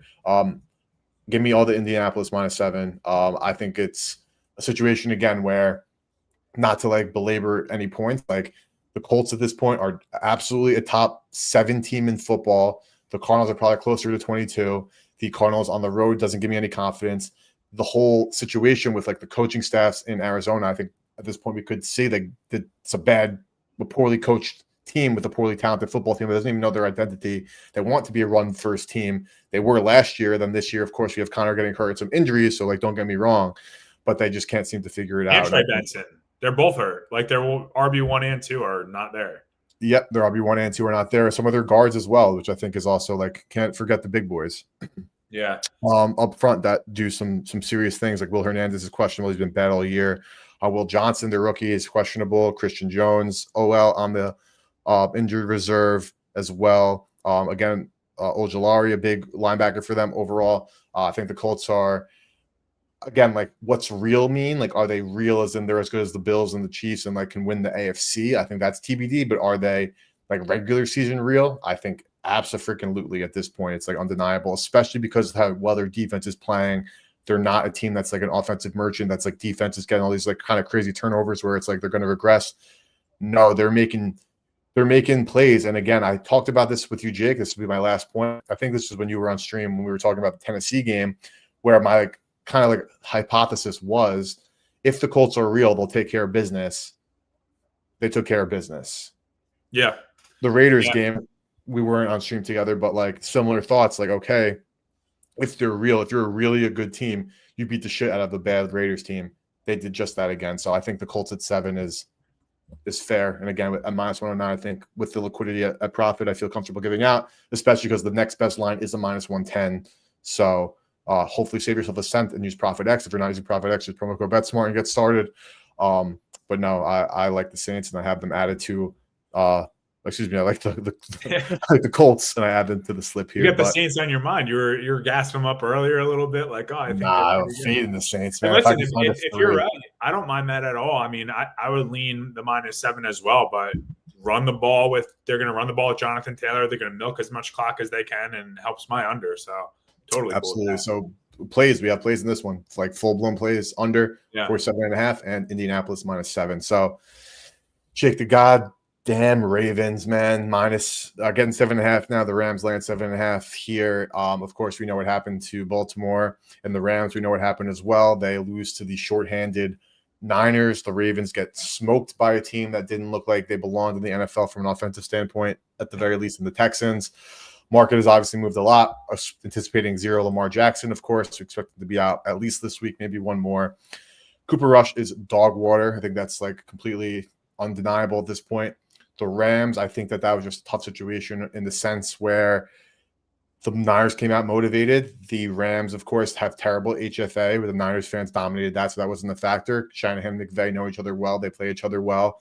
And that Rams had ample opportunities to win that game with a Kyren Williams fumble and incapable of scoring there in OT. Jake, what do you make of this, of McVay off the mini bye against Cooper Rush? I think that at this point, the 7.5. Another gross 7.5. Like what? How many? This is the most 7.5s in 1 week I think I've ever seen. It's crazy. But not the 7.5 plus the 3.5, 7.5, 7.5, 3.5. Yeah. 3.5, 3.5, 7.5, 7.5. So like even Indy, like I'm not even counting Indy. That's just a flat 7. But like, holy smokes, we didn't even get to Cincinnati, Green Bay yet. Jeez, it's I mean, dude, I have nothing, man. Like there's injuries all over the place. There's a 40% chance of rain, an ugly 7.5 line. Like my touchdown score that I'd lean to is Tutu Atwell at plus 475. Okay. I think he's seen a nice little uptick in usage in the last 2 games. He's a deep ball threat. He's just saw the most targets all season in his last game. He got 4. So it's building a little more trust with Cooper Rush or whoever they're going to have at quarterback. Really, I mean, I can't touch anything until the injury report's a little more finalized. And I mean, I don't really like weather games anyway. 40% chance of weather. There's 13 to 15 games on a slate. Like I'd rather just stay away from this gross game of 7.5 with all this nonsense. I think it's that simple. I'm not talking when I'm on stream Friday and Sunday. Maybe I'll have a bet at this point. I don't even want to like talk about this game. The only thing I will say is like last week I had the under in the Ravens game, anticipating that like the Texans still like would maybe struggle a bit, and I don't think they can get to the over themselves because I fully had a fade on Rush. Like I faded his under passing yards that hit even with garbage time. But now because of what happened last week, I don't even feel comfortable like fading this because I think the Rams are very live for a 40 spot, and I think that the Ravens can lock themselves into 7. Like it's absolutely possible, or at that point, kick 2 field goals to go over. So not to belabor that game, I'm totally in that boat. I need to learn more. We saw the odds for touchdowns. I'll quickly show you. Everything's only Hard Rock, so like books don't even know what the hell to do either. Yeah, so most of these later games are Hard Rock only, which is fine because of course we're a little bit out from game time. I'll be streaming, so we'll be having clicks. So don't worry. But let's keep going through. There's some more interesting stuff going on. We have a bunch more games to go through, but Jake, Seattle, Jacksonville. I think this is a very interesting one. Jacksonville at this point beating the Chiefs on Monday night. Could be 5-0 realistically. The Seahawks, Sam Darnold, crazy. Playing like fantastic football. I'll pull up some RBSDM, excuse me, to like really showcase how good Darnold Loki has been. Yeah. Jake, talk to me about it too. So talk to me here because Sam Darnold currently in EPA and completion percentage over expected composite rating is the number 1 rated quarterback in football. Yeah. From pure EPA per play, he is the number 1 quarterback in football. From pure success rate, he is the number 1 quarterback in football. That might not be a fluke, Jake, but talk to me. I don't think it's a fluke, dude. And I'm so happy to see that for him, man. Like his entire journey from being on the Jets, being in Carolina, just being a backup, sucking, and then last year balling out for the Vikings. They don't want to pay him. And then what? Look at their quarterback situation. Like, not to throw shade on JJ McCarthy, but like, I take Darnold over McCarthy 10 out of 10 times. Not even pay Darnold. You know that he's got it. Now I understand like McCarthy's a rookie. He's their guy they drafted. They don't have to pay him anything crazy. So cap space and stuff like that. But like, I'm sure a lot of people wanted to see him go to Seattle and not do what he's doing. And like, he's holding true to, being a very, very good quarterback. I think right now he is the best quarterback in the league. If not, definitely top 3, hands down. Goff's having a good season. There's a couple other guys that are in that category, but I will say this is Jacksonville's, I would say, first real tests against the pass. So Jacksonville versus the pass, they have been good. I know they just saw Kansas City, but like, let's be real. Kansas City, by the way, torched them offensively. Like, Kansas City had one of their best games in a long time. Yes. Offensively. Yes. And Kansas City statistically is still like a middle of the pack pass offense. And they torch them is what I'm saying. So I think Seattle is going to see a good amount of success through the air. I think they're going to expose this Jacksonville defense, or we're going to realize like this Jacksonville defense is legit. I mean, yeah, Patrick Mahomes had that terrible pick 6, right? Like, that is a game changer. But I mean, you can also in that game specifically argue that Trevor Lawrence missed the end zone on 2 straight plays at like the inch-yard line. So like it's that entire game was a crazy game in general, with Patrick Mahomes calling the touchdown in the beginning when it should have been, or borderline interference there on offense with the pick. And then at the end, just like, oh, it should have been pass interference on Jacksonville, whatever. Jacksonville scores on Trevor Lawrence falling and then running into the end zone. Like, it's just such a Trevor Lawrence way to win. Just like a sloppy, ugly, like hard game to watch. You have to like laugh a little bit when you're watching that bull crap, unless you're a Chiefs fan, but like just a funny way for them to win. But yeah, I think this will be their first real test, but I do think Seattle dices them up, in my opinion, based on what we just saw Kansas City do. And in my eyes, Kansas City isn't near the level of dangerous through the air as Seattle is right now. Not saying that they're a bad pass offense by any means in Kansas City, but I think Seattle is clearly a step ahead of them. And then I think Seattle might also be able to run the ball. I mean, it's somewhere that they've struggled on offense, but Jacksonville hasn't been great at stopping the run either. So I see Seattle being able to score out well here. On the other side, I don't think Jacksonville is going to be able to throw the ball at all. They're really a bottom tier pass offense.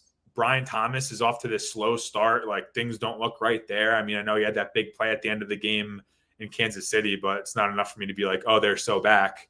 On top of that, like, people will throw shade on Trevor Lawrence, but his receivers have the most drops in the league, I think, still. So that doesn't help their cause. And Seattle has a good pass defense. So I don't see any success through the air. Now, Jacksonville has been able to run the ball, but Seattle, their run defense is right behind Cleveland in being the best in the league. So as decent as Jacksonville has been running the ball, like, this is a whole nother animal in the Seattle run defense. I don't see them having success there. One can argue Seattle's strength of schedule isn't the hardest, but it's not like Jacksonville has been too hard either. Jacksonville's 14th and Seattle's 25th. So there's a little difference there, but not enough to sway me. I'm all over Seattle on the money line. I'm pretty sure it's like even money everywhere. I'm shocked it's even money. And the touchdown score I like here is Cooper Kupp at plus 260 on DraftKings. You can get that right now. So yeah, it's where I'm at. I mean, you're giving me Seattle at plus money. I had to like look at this a second time and be like, are we seeing this right? Like, what is it? Because Jacksonville just wouldn't call it a lucky win against Kansas City, but like a crazy win against Kansas City, like an untraditional win, I guess you could say. So yeah, Seattle at plus money, even money all day for me.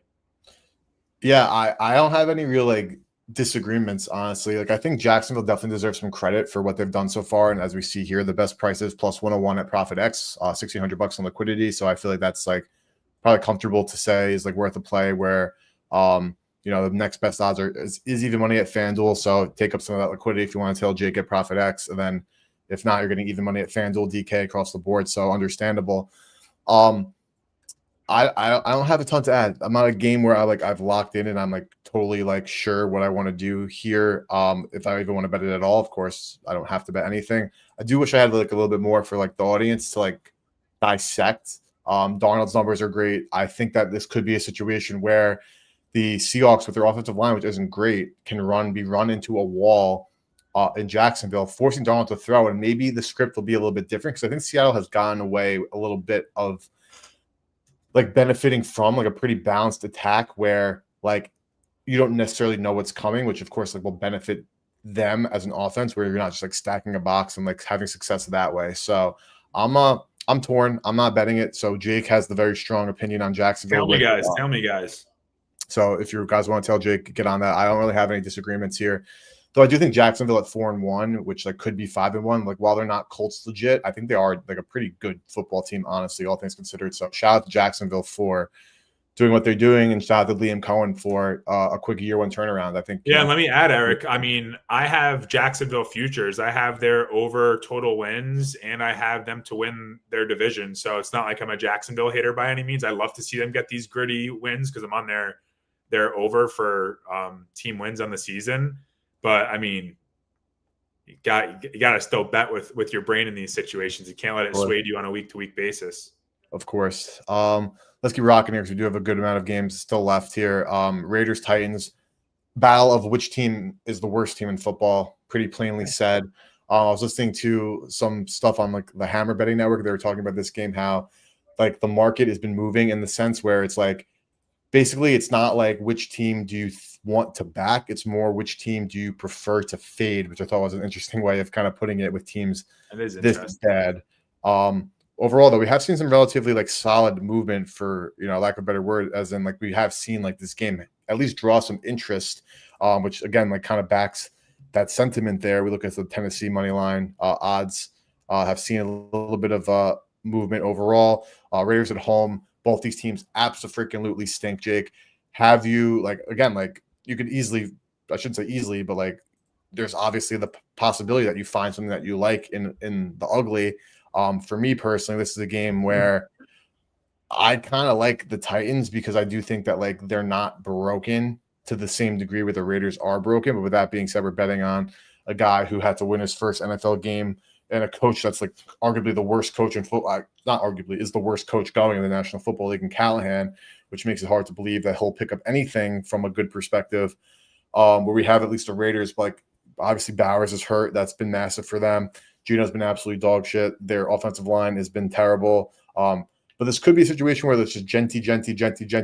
And this under at 41.5, especially seeing that EV symbol is actually giving me like a bit of it's catching your eye.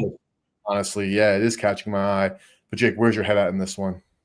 Yeah, I mean, I have a touchdown scorer, and that's about it. I do have some notes here, but is Brock Bowers playing? One, I have him on fantasy. Two, he's my touchdown scorer. So, I mean, it's no big deal. Obviously, it would null if I do end up playing it. But do you know anything about that?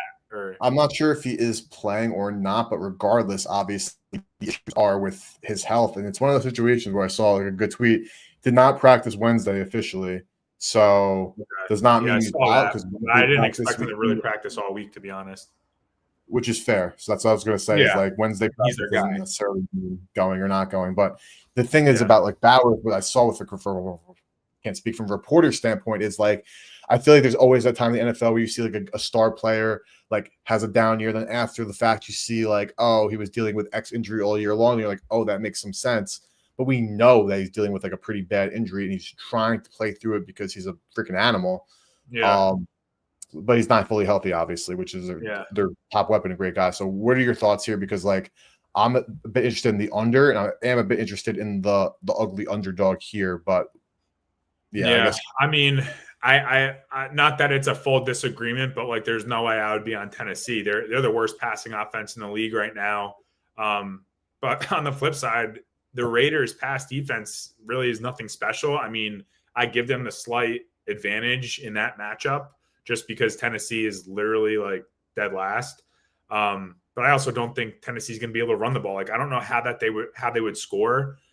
They're averaging 3.8 yards per carry, and maybe Tajee Spears being back will like help. But the Raiders actually have a pretty good run defense. That is probably the highlight of this team right now, is their run defense. So I don't think that Tennessee gets much going on either aspect of the offensive side of the ball. Vegas, on the other hand, their pass offense has looked pathetic, but it is Tennessee's defense. So we know Geno Smith has potential to do good. We saw what he did last year. Like, it's not like we have that sample size with Cam Ward where we know that he has potential yet, other than college, but that's way different.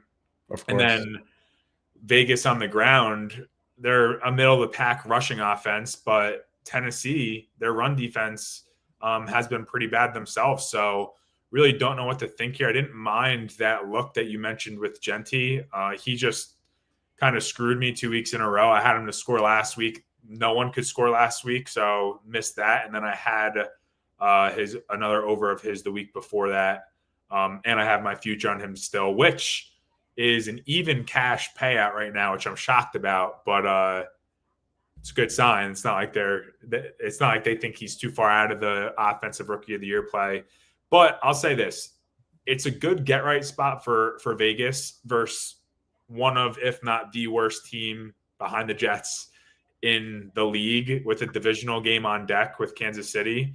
Now, I'm not putting any money on any of these teams by any means. Like, it's just another game I'm staying away from. But like, I think this is the game where Vegas could be like, we're not actually the punching bags that everyone thinks. And if they have a turnaround spot, they win this game and they go to Kansas City and they at least give them a run for their money going into their bye. That's something that they could be playing for here, is like, let's get back on track. But I think if Bowers doesn't play, that's obviously huge. Plus, I just mentioned, for him to score, he's plus 165 on Bet365. So I didn't mind that look if he is playing, but who knows with that? Just kind of another gross game all around. The slate's not like too amazing this week, Yeah. With all these weird spreads and teams with injuries, and there's, I don't know. I mean, I found some great spots that I'm very confident in, but then you run into spots like this where you're like, I got absolutely nothing. I'm with you.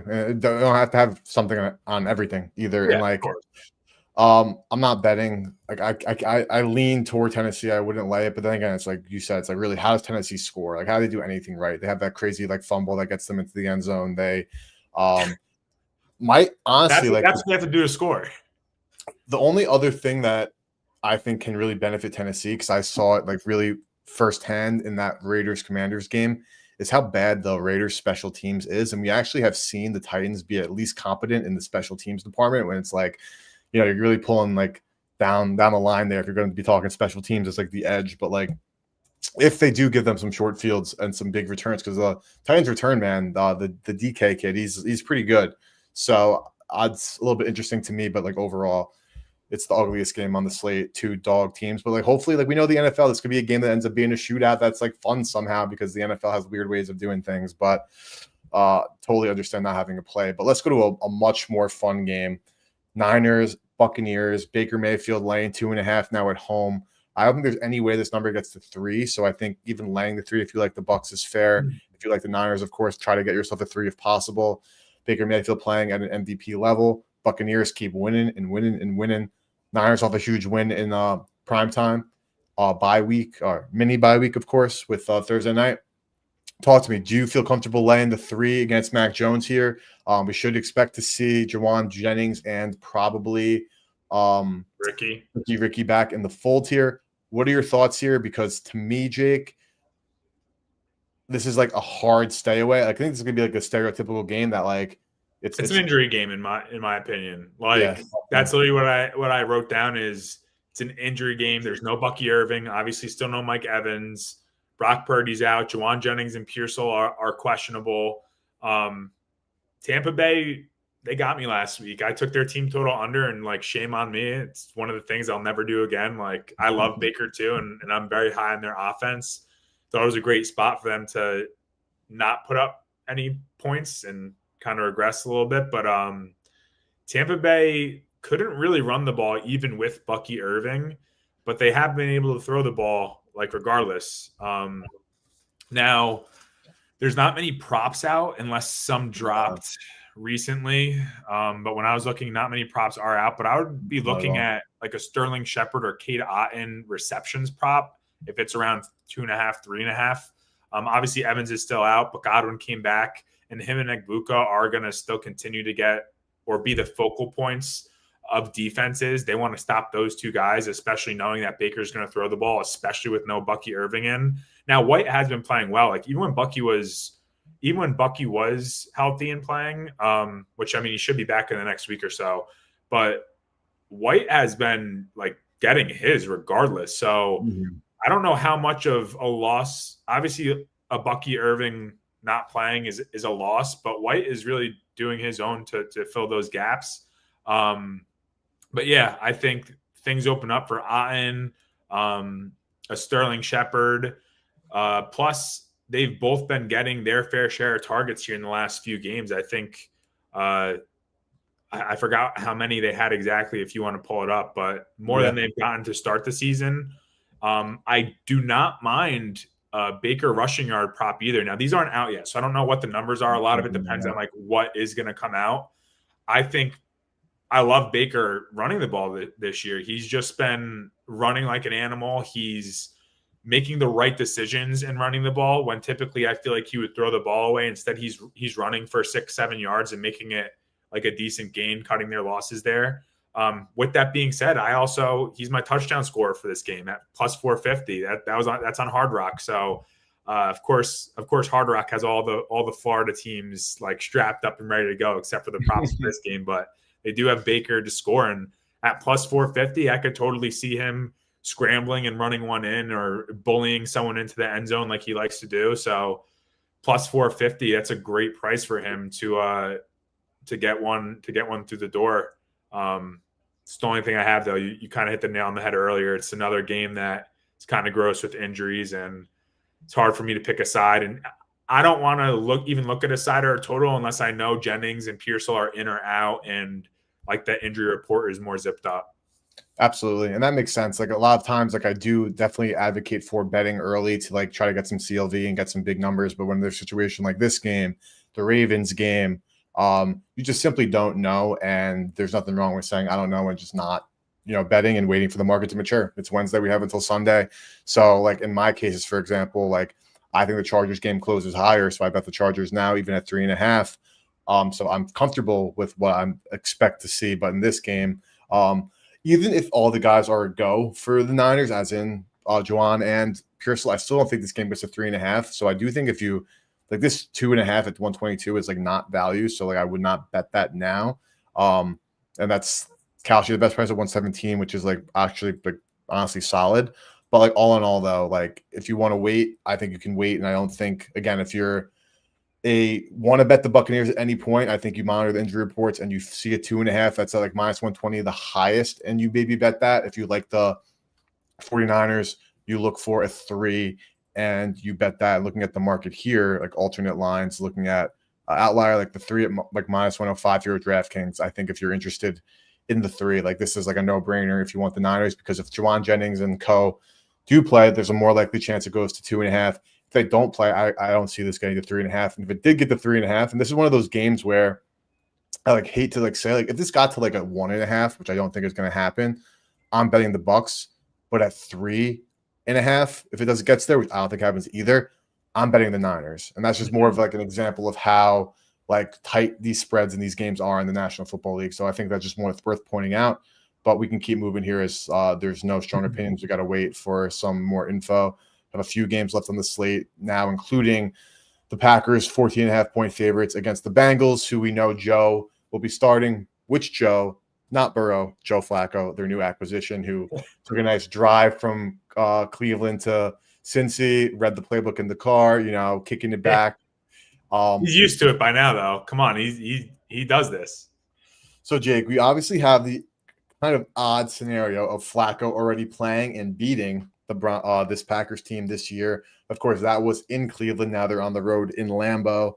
Packers, of course, are one of the best teams in football, coming off a bye week, where this defensive line, if they know how to rush this, terrible statue that is Joe Flacco. Then on the other hand, yes, the Flacco technically led the Browns to a victory, but that was obviously more of a defensive stand as they held it to just 10 total points. And the Bengals defense is something nowhere near as close. Like it's a 14.5-point spread. Like you couldn't pay me to bet on Joe Flacco and the Bengals here. I'm also not laying 14.5 in the National Football League unless like I knew something even crazier was going on than Joe Flacco playing quarterback for the Bengals. To me, that's like honestly not that crazy.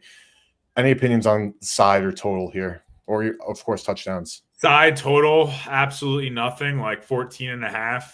I said it earlier, like, oh, wait till we get to this game. But I do have a play in this game. I took Jamar Chase to have 62 receiving yards, minus 110 on Bet365. It's a weird game, dude. Obviously, the Bengals announced Flacco as their starter, so who knows what we're going to get. And then Green Bay, if you look at like their series of the last 3 weeks, they're coming off of a bye, a tie, and a loss to Cleveland. So it's like that was pretty much their last month. But one confident spot is Jamar Chase to have a good day. I had the same exact perspective when I played all the Justin Jefferson props when Wentz had his first start when they were overseas. That hit with flying colors. A Wentz and a Flacco, they're very similar in being good at getting their playmakers the ball, and the line is 14. So, like, what do you think? You think Cincinnati's going to run the ball with Chase Brown, who can't like get a yard per carry, and while they're losing, like they're going to be slinging the rock. If you think that they're not going to T. Higgins and Jamar Chase all day, you got another thing coming, because like who else is he going to throw the ball to?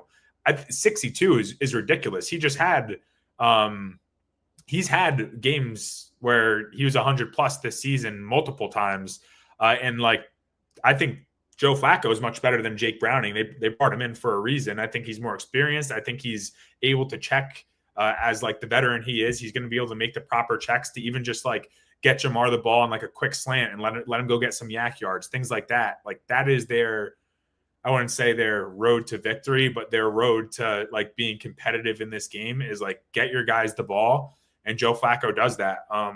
With that being said, I'm also on. Well, I'm not on Jamar Chase to score a touchdown, but he's my touchdown score at plus 190 on Bet365. Like, I don't remember the last time he was close to a plus 200 touchdown score since he came into the league. Maybe his first game or two, but like plus 190. Let's be real. Still Jamar Chase. He can catch a hitch or a slant and take it for 6 wherever he is on the field. So I think that's a little disrespectful. I didn't place that bet, but I mean, once I saw plus 190, I didn't even look at another touchdown scorer in this game. I said, like, it's him or nothing. And I did lock in 62 receiving yards. I actually do like that perspective, because it's something I like to do as well, because like when you see a price like that, that's just like so off, like compared to where they are, like obviously situations are different and dictate certain pricing, but like, no, like I think in some instances, like even like I'll give an example for like last night's game or Monday night's game, like Pacheco didn't score, obviously, but like I bet him at 4-1 anytime touchdown and 20-1 first touchdown, and it closed at 310 and 1500 respectively. And yes, he didn't score, so you could be like, okay, who cares? Bad bet. But the point is, it's like, okay, based on his opportunity, I know like he hasn't been great this season, but like, bro, you're talking about a guy who like is normally priced in the 250 range that's now 400. So I absolutely agree with that like general thought process for you on Jamar Chase. I will push back on. Not that it matters, like you like bet it. Like I think it doesn't necessarily like carry over to your prop. So like I'm just like, I guess giving thoughts on the game, but I will push back on like how much better is Flacco than Browning, because Flacco is an absolute statue, and I think that like the coaching disparity of what Kevin Stefanski could do to like have their better offensive line like cater toward Flacco in that Browns game versus like what I think Zach Taylor could potentially do. I don't think that's like, I think it's kind of night and day. Like Zach Taylor stinks, and I think the offensive line is really bad. So I think Flacco could, with his like inability to move anywhere, with Browning at least has like a bit of athleticism to him. Like with Flacco, I think it's really going to be a sack or a 25-yard deep ball to Jamar Chase where he could take it to the house. So like I don't. Well, I'm good with the latter there. Yeah, exactly. So I don't. And I'm not hanging my hat. Like I'm not going out on a limb to be like Joe Flacco is way better than Browning. Yeah. I just think he's way more experienced. Like I think the game is a little slower to him because of that experience. They clearly brought him in for a reason and already named him starter. They didn't even be like, hey, practice for a week and maybe you could start the following week. Like they brought him in and were like, you're starting. So there's got to be something that they're seeing on film that Browning is not doing, like to a level of let's not have him start moving forward. This guy that's been in our organization for a couple of years has starts with the team for like a handful of starts, and instead we're going to bring in Joe Flacco. Like now, that division is in shambles. Though I think that they still think that they have a chance of like doing something in that division. So they're like, let's bring in Joe Flacco. He's going to be like their savior here. I don't see that happening, but it has to be their thought process or something. Also have to consider like the Bengals ownership being like the cheapest ownership in all of baseball, almost in all of football, where like Mike Brown like is notorious for being a cheap owner. And like, I'm sure they could have shot for Jameis Winston. They could have shot for whomever. But like the fact that Joe Flacco is like only $1 million, where like Jameis, they probably have to pay whatever his contract is, which I'm assuming is more than $1 million. Correct if I'm wrong, chat. But I think that also does play a factor where it's like confident wise, like they knew they wanted to make a move. This was like their cheapest option to get something done that they think is an upgrade, so they're going for it. But for me, my touchdown score is Romeo Doubs. Like I think it might seem a little bit square, of course, coming off like a 3 touchdown game, but like what Romeo Doubs does, which I think can't be overstated enough, or I think is honestly underappreciated, when the Niners, so when the Packers are within 5 yards and they're not just handing it off to Josh Jacobs, Romeo Doubs is one of the best receivers in like 1-step separation. And they quite literally just let him isolate him on one side. He makes one move. They throw a slant on a line from Jordan Love, and they score touchdowns. We saw it against Dallas. He set up a 3-piece. We've seen it throughout his career, even going back to last year. A couple of big 2-touchdown games where they had, more of explosive weaponry. What I've loved from what I've seen against him and against Dallas and against Washington is if they can't just run it up the middle 3 times with Jacobs, then they just quite literally have Romeo Doubs one-on-one and don't throw him a stupid fade route. They have him just cut a little bit of a slant, and it's honestly like, I don't want to say like magic, but like it is honestly a sight to behold. It's like route running 101. It's like honestly awesome. Just call it magic. Just call it magic. Well, I'll call it magic. Romeo Doubs getting into the end zone. I like Romeo a lot this week at plus 195 too. Best price in market here at DraftKings. I think that's absolutely worth a look. But Jake, let's get to the main event. Kansas City, Detroit. We have 2 games on Monday after, but of course this one is a massive one. Chiefs laying 2.5 though plus money. Chiefs minus 125 at Profit X on the money line. Total 52.5, of course, makes sense considering the Chiefs are coming off their best offensive game.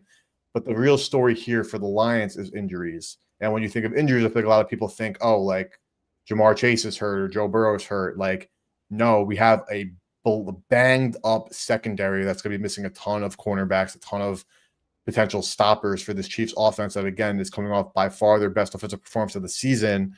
Still no Rashee Rice, but the cornerback room and the dismantling to this injuries to the Lions are really unavoidable.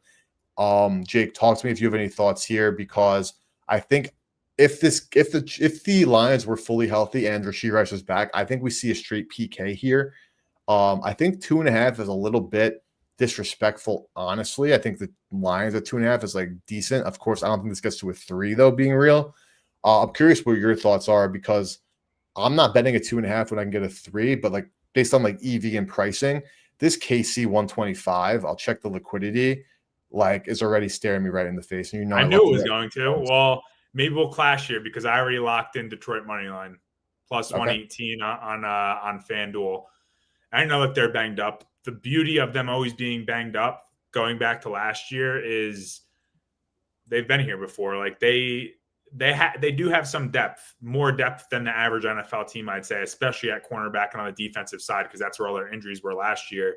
But Detroit, offensively, we know that they have an elite offense, especially through the air. But Kansas City, I mean, they are a top 10 pass defense, and this game is an Arrowhead. We know Goff tends to struggle in these spots historically. I think this year he's been very good on the road, went into Baltimore, did his thing. So smaller sample size this season, but looking at the historical numbers, and yes, I'm on Detroit, but always have to see both sides of the alley here, where I do think they're going to see tons of success.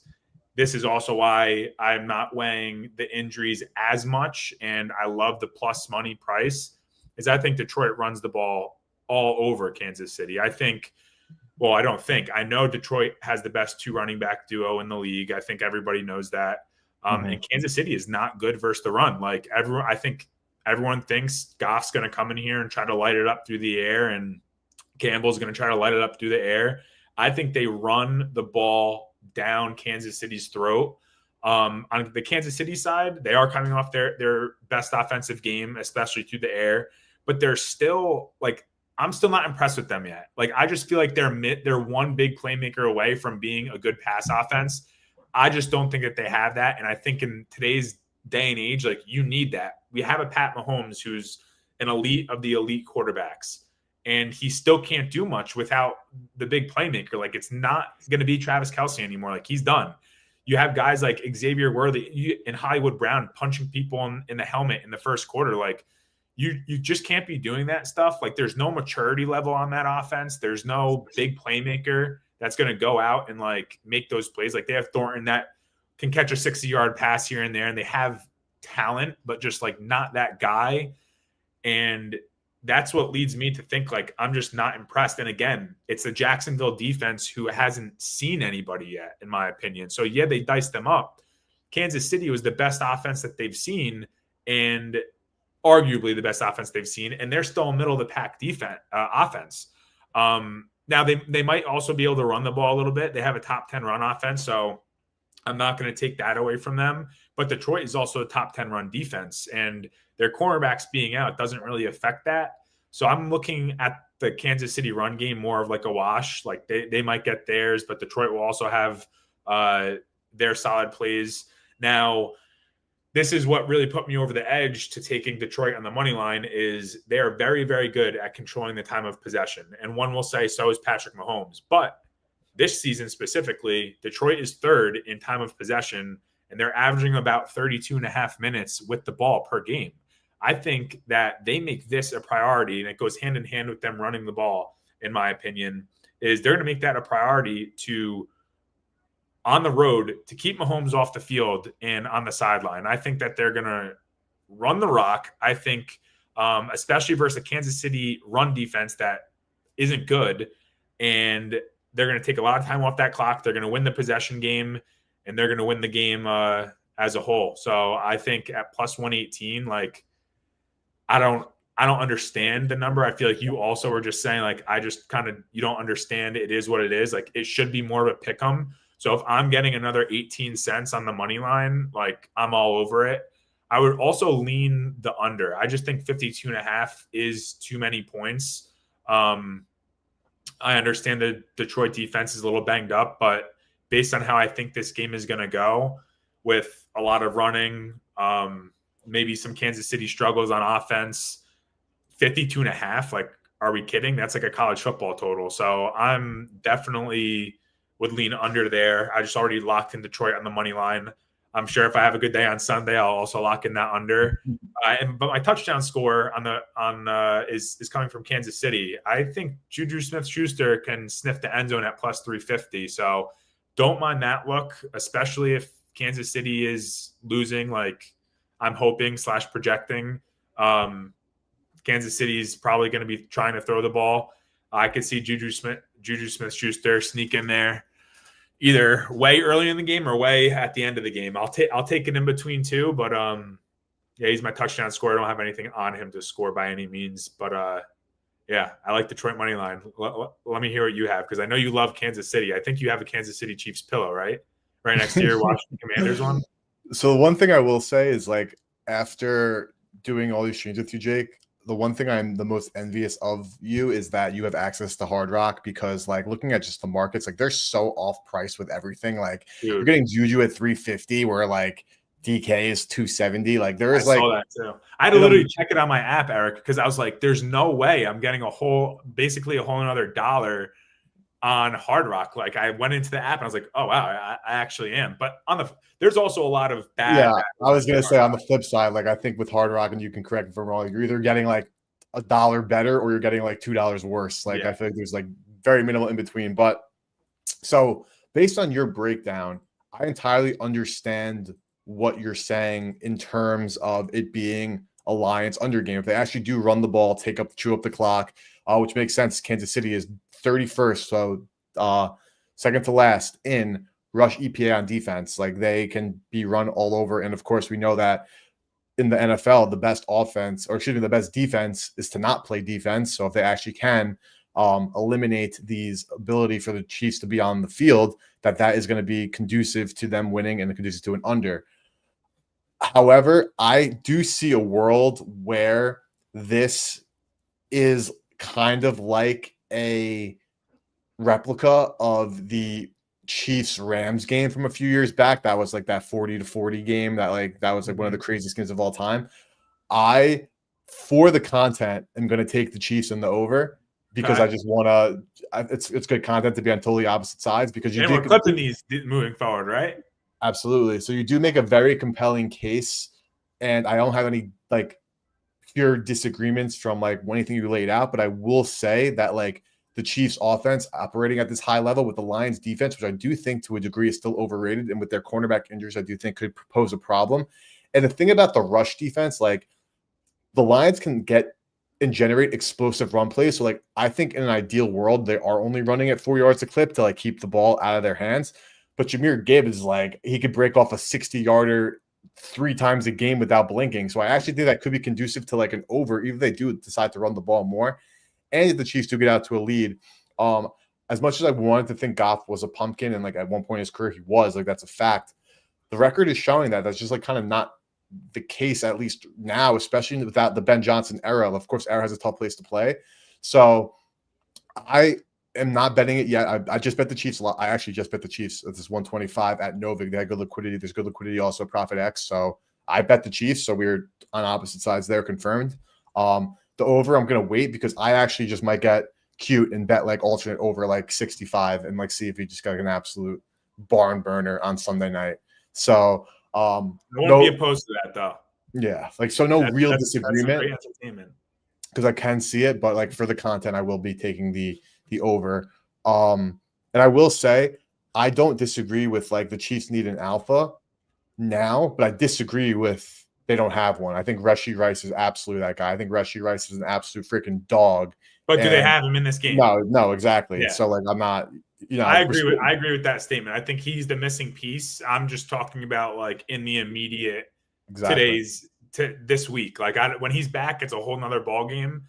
But he's not, and like it literally sometimes it looks like they're immature children out there, and it's like, dude, you have the best quarterback ever probably throwing you the ball, and you're slapping guys in the face and like not running your routes properly. Like, come on, dude. Like you'll never get this. A wide receiver's dream is to have the best quarterback ever throwing them the ball because there's no excuses.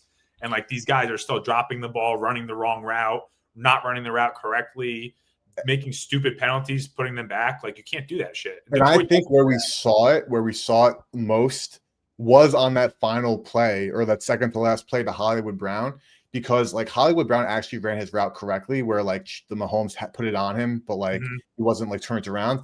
Like that's like a pure instinct thing where like Kelsey 2 years ago or 3 years ago, like he understands that like they have so much room. So he's turning around even though his route is to keep going. Whereas like Hollywood Brown, like they just don't have that same chemistry. But I think Rice can be that guy. But like you said, he's not playing this game, so it is kind of irrelevant. But that is also why I still am very bullish on KC, because I think Rashee Rice is honestly that big of a difference maker and will be when he's back from suspension. But we got 2 games left, Monday doubleheader. I know some people dislike the Monday doubleheader. I think the Monday doubleheader is awesome. I love Monday doubleheaders, so I'll just put that on the record. Maybe wait, Eric, can I tell you something about the Monday doubleheader? Because I was at the Jets game, right? Jets Dolphins. And I forgot it was the first doubleheader of the season. Yeah. So I was at my buddy's like pre-gaming because he lives down in Fort Lauderdale. So I was like, all right, I'll drive down there midday so I don't have to drive through the traffic. And we were just like having a couple beers. And I thought the game was at 8:30 or 8:20 or whatever. And it was at 7. So we all of a sudden are like, all right, what time do you think that we should leave? And I'm like, probably like 30 minutes. Like we don't have to pregame at the lot. Like we're right here. We look at the thing. We're like, holy shit, dude, the game starts in 40 minutes. Like we got to go now. So like immediately strapped up the boots and booked it. But so the doubleheader almost bit me in the ass there to watch the only Dolphins win of the season. Yeah, and we'll know that those might still be hard to come by, but they do play the Jets one more time, so that's always nice. You're right. We might get a second. Bills, Falcons off a bye. Bills off a tough loss. Bills finally playing outside of Buffalo, but they do play in Atlanta, which obviously the Bills are built for whatever, but I think that the Bills being in a dome might be a freaking movie. Laying 4.5, which I think is a bit egregious. I think that Atlanta is bad. I haven't even looked at this game, honestly, until right this second. I'm going to do some shopping quickly, but yeah, look, that's what I was doing in the meantime when you were talking. So maybe it's the squarest thing in the world, but like Buffalo minus 4.5, like what? Yeah, that is pretty square. Now, my lean is the other way, and here's why. I think obviously Buffalo could throw the ball, but Atlanta actually has a pretty good pass defense. So I would not like to consider it a full wash, but I think that Buffalo is definitely going to see more success on the ground. They have a great run offense. James Cook is very good, in my opinion, and the Atlanta run defense is not. So I think it's like you just said, everyone's going to think Josh Allen's going to come out here, sling the ball around in a dome, like light up the scoreboard with fireworks. I think this might be back to like the old Buffalo ground and pound ways where Josh Allen's rushing for 40, 50 plus yards. James Cook might have a 100-yard rushing day. Now, on the Atlanta side, they are coming off of a bye, so they're well rested. And obviously Buffalo, let's squash the elephant. They're coming off of a terrible loss to New England. I think there's no way that they should have been 8.5-point favorites in that game. Like, I do think New England is way better than people think. And now they're definitely getting their flowers after this win. But I think Buffalo's not the type to roll over and like let these things snowball. So I do think that they come out and have a decent game. And I don't think Atlanta has much success throwing the ball. They've struggled to throw the ball this entire season. It's not like Buffalo's pass defense is too good, but they have been improving on that side. Like last year, they had the 2 worst rated safety. The Rapp and DeMar Hamlin were giving up the highest QBRs in the league. So like anything is better than that. So they've turned things around a little bit there, but I do think Atlanta is going to have success running the ball. They did not turn things around with their run defense, and I'm talking about Buffalo. I think Bijan goes off. I think both of these running backs have a great game. I might even mess around and parlay both of them to score. I know that they're both pretty juiced, but I think Bijan gets a huge load of usage, whether it's through the air with like quick little screen passes or dump offs, just to get Penix like up and going again. I know that they're coming off a big win after looking terrible versus Carolina before their bye and everything. But I think that coming off the bye, they start with some short passes. I think they hand the ball to Bijan to open up the pass game. And if they see success with him, which I think they do, I think it's a Bijan game. I think it's a Bijan James Cook game. And if that's the case, I would rather have the points with Atlanta. But I'm also looking at Bijan props on DK. They have his rushing props at I think 75 or 76.5 rushing yards. I just briefly looked at it, so I don't know what it's at right now. Or his rushing plus receiving yards was a little over 100. I think like 103 or 105. I don't have it written down, but that's where I'm leaning. What's that? So let's take a look. Yeah, if we could take a look, that'd be cool. But yeah, I think it's heavy dosage of run here. I think everyone's going to expect fireworks through the air, which could very well happen. It's not like I have a strong pull one way or the other, but I think both these running backs have really good games. I think both of these run defenses suck. Well, both of these run defenses do suck, and I will say, I don't think like my thoughts on betting the Bills at a 4, which we saw over here at Profit X minus 104 with over $7,300 on liquidity. So like I would bet that. But what I think the difference honestly is it's not like, oh, like Josh is going to like light him up on the scoreboard. We know the Bills prefer to run the ball and play like a methodical type of game. We know how many times Joe Brady just hands the ball to James Cook, which is why Buffalo, as we see here, can't cover against Miami, can't cover against New Orleans, and of course can't cover and loses outright to the to the Patriots. And even going back to last year, as we look at some of these spreads, like big spread games, like they beat up with the Jets, doesn't matter. Can't cover against New England. Can't cover 6.5 against Miami. Does against Tennessee. Covers these 4.5. Can cover 6.5 to open the season. Buffalo is not a team that is built to win by margin. Like that is like proven based on how they like to run the football. But I just think that the talent disparity between both of these teams, like 4 points is just not it. Like I think that even when you consider that Buffalo is a slower, methodical team that's not gonna, throw the ball deep down the field, and their defense is still like honestly like pretty like overrated. Honestly, if they even is rated well, they're 18th in EPA per Buffalo? play. Yeah, like 12th. Yeah, they're definitely an overrated defense. Like, imagine what they would be if they had a good defense. Imagine they had like a Broncos defense or a Seattle defense. Actually, would be unstoppable. Yeah, they would be insane. That's been kind of their crux. Josh has been playing hero ball, which is like even going back to like Baker Mayfield. It's impossible to have a game-winning drive every time you freaking play football. Like realistically, does that mean he's not an MVP or playing MVP caliber football or can't win games? Like no, obviously, absolutely not. I'm not betting this right this second, but I am like so intrigued by the 4, just because like I think even when you consider Buffalo is like tough to win by margin, yeah, they're on the road, but like Atlanta on the turf, like I do agree with you on a James Cook Bijan type of game, like Bijan of course and JT, the 2 best RBs out there, and Gibbs of course. So definitely do not disagree that like that could be like a big game factor here, but like who's more likely to make a backbreaking like mistake? Is it Josh Allen or Michael Penix? Like definitely the former. I mean, definitely the latter there, and not the former. And the Bills had some like kind of nonsensical turnovers, which like they've been avoiding it so well, but like it's impossible. I shouldn't say impossible, but like turnover variance is a huge part of the National Football League. So as it stands, that 4 to me is like a bit egregious, and like by the time I'm on stream tomorrow at this at 7:00 Eastern, like odds are that that's absolutely been bet. So we'll see. But let's wrap up here, Jake. Bears commies beat up the Chargers, winning by 17 points, JD 5. There was a point in the game, Jake, where Jaden Daniels made one throw. I think it was a 3rd down throw, 3rd and like 11, where he hit. And from that play forward, it's game over. Whatever magic that we saw last year that was like kind of off weeks 1 and 2, boom, right back. And then we know what happened. JD turned up. Trent Grisham just popped out with Yankees head runners on 1st and 2nd, unfortunately. So I'm watching it. Yankees going to top 8 there. So we'll finalize that game. Philly bottom 2. Quick digression, but long story short, like JD, like that switch flipped. Where like the JD 5 that we know and love as Commander fans, like was missing the first 2 weeks, and then just like that, he was back to MVP 5. You just had to get hurt real quick and then come back.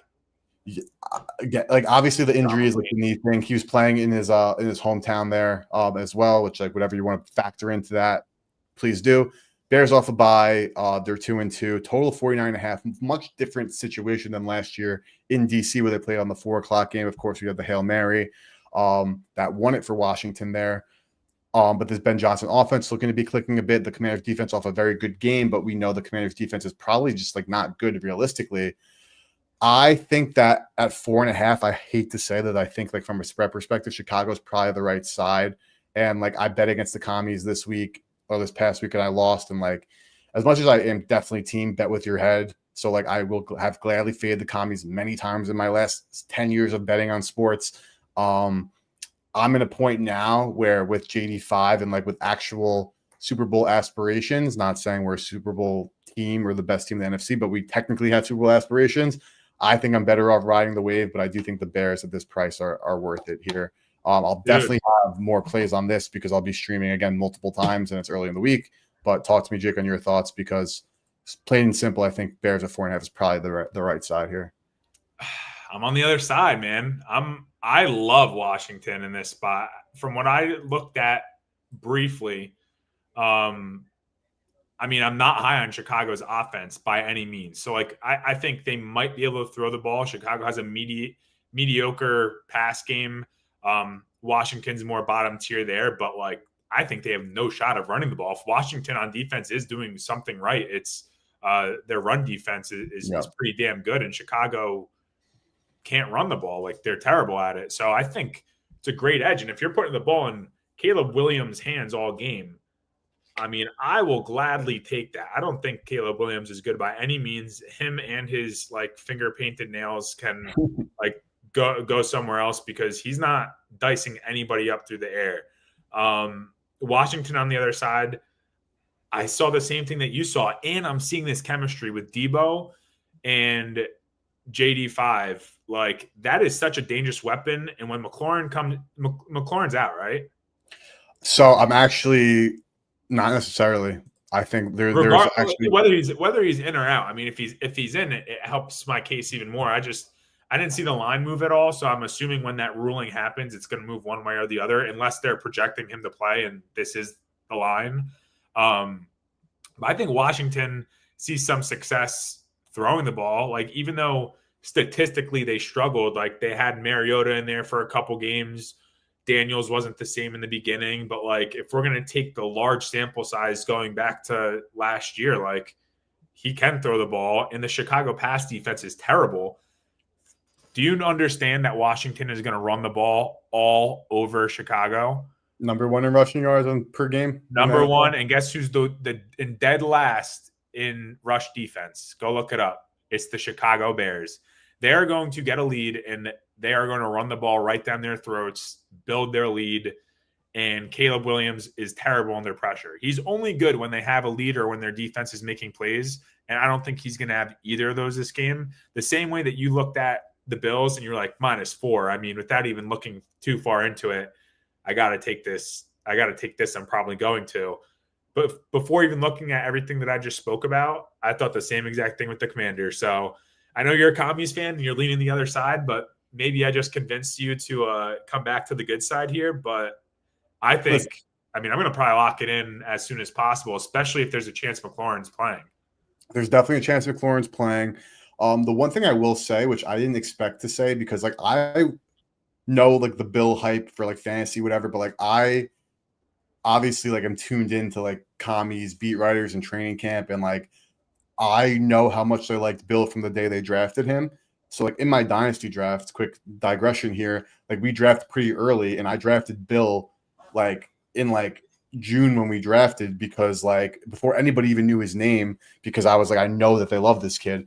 The reason why I'm bringing this up is because I didn't expect to like be saying that he's this good, and like I'm not just like trying to be like biased from like last week, recency bias and cloud. He brings to the Commanders something they have not had since they had like Clinton Portis like years ago. Like he is a stud, man. Like the way he runs, his vision, his burst, his acceleration. So the reason why like you actually are kind of convincing me, like again, like I'm not going to be betting in a second, is like the rushing attack. Like Washington can eat, as we saw literally last week, 8.5 minutes for one drive that ends in a score, and they can also get explosives with Bill. If Terry does play, of course, that does add, you know, a good amount of smoke to their offense, like to be able to get some down the field plays, because that's been their one big thing. It's like you had Luke McCaffrey make that like 50-yard catch, which was awesome. Yeah. It was awesome. Like you can't, you know, like rely on that from a Luke McCaffrey. Honestly, from like a Terry either, though he's one of the best deep ball receivers in football when healthy. But long story short, like Bill actually does add this like new element to Washington's offense, and like I think we're past the point of like, oh, it's still like a ramp up period for the kid. Like we don't know exactly what he has, like what he's going to do. Like I think at this point, it's like a pretty like locked in foregone conclusion of what he can do, and Washington has no problem taking again up so much time on the clock. I didn't bet it last week, but like I also really liked the under, which obviously was like as free as could be. I think this could be another big under spot as well, because like again, like with JD5, and if he's able to extend those drives on second and third and longs, they get some good. You don't even get in those situations with Bill on the run. Chris Rodriguez is a good pounder to get like 2 or 3 yards on like a 3rd and 1 as well. Washington have some really, really long possessions here, and I want to pull up the market here and see how it's moving. Daniels is only getting healthier. Like he's been hurt. I feel like everyone forgets about that. He was questionable going into last week, wasn't he? And he ended up playing.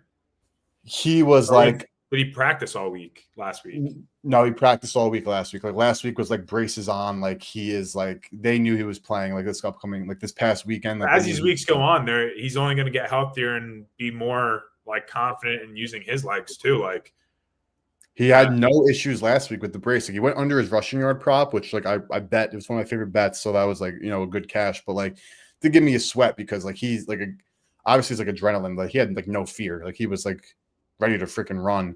Yeah. This under though is like staring me in the face, because again, like if commies can sustain multiple 7-minute drives, which like they fully can, and they're going to run the ball, because like literally why wouldn't they? Like they're amazing at it. And again, like the difference with last year, I think this is like people were like, oh, why are they trading Brian Robinson? He was so good for them. Like, Bill is showing you exactly why they traded Brian Robinson, because he sucked at hitting the holes, and like he would like not be able to get these like additional ground games unless the hole was like tailor made for him. Bill is fighting off tackles. He is finding the holes, and he is like consistently putting pressure on the defense. Like, and he is moving forward in every capacity. Yeah. You muted yourself. Knock my mic over real quick. But no, like I am, you're starting to convince me here, but I do think this under is in play here. So I remember the first show we did, Eric, too. You were like not high. You're all over Austin Eckler. Remember? Which realistically wasn't wrong.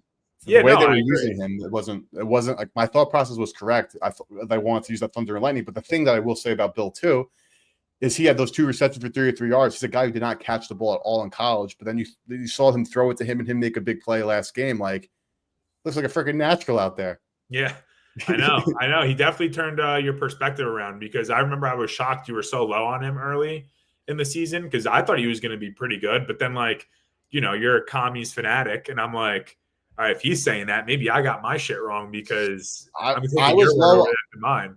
I was low on the roll. Like, honestly, it went as expected. And then the Eckler injury, I think, expedited his breakout. Like, I expected him to be in a backfield of 4 guys, which was true, and to not be a pass catching back, which was true, and to maybe be like their big play home run guy, like kind of like a Gibbs-ish year one, where it's like, he has all the talent in the world, but they're kind of like still ramping him. And then they didn't have a choice to play him when Eckler got hurt. So I honestly like stand on like my general overall thoughts, but opportunity came and he freaking snatched that shit. And I think the coaching malpractice for them to like pretend he's not him, because he's like absolutely him. So let's he's absolutely him. He's absolutely him. He's a damn good football player. And I think like they're going to start featuring him more, and it's going to be freaking sick. But Jake, we've been going over 2+ hours here. We have our best bets. I'll read through everything I played from a game line perspective. Then I'll have you go as well. Have them all right here. An outlier that I bet the Chargers -3.5, the Colts -7, under 40.5 for Thursday Night Football tomorrow, and the Chiefs money line. My next favorite leans are under, which again, like I'm streaming tomorrow, Friday, and Sunday. So like stick tuned and see what I'm actually gonna lock in.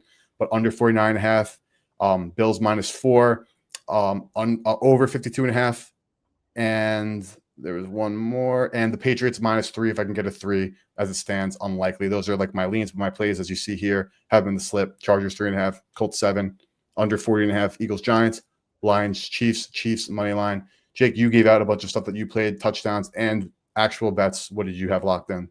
Yeah, I had I'm just gonna say what I actually locked in, because I put in a touchdown for every game except for those last 2 on Monday. I have Saquon Barkley over 18.5 rushing attempts. Thursday Night Football. I have Seattle on the money line. I have Arizona, Indianapolis under 47.5. I have my favorite play that I released today for Sunday slate is New England, New Orleans first half over 22.5. -120 on Caesars. They're the only ones that have it right now, so you might want to lock that in quick. I have Jamar Chase, 62+ receiving yards. I have Detroit money line.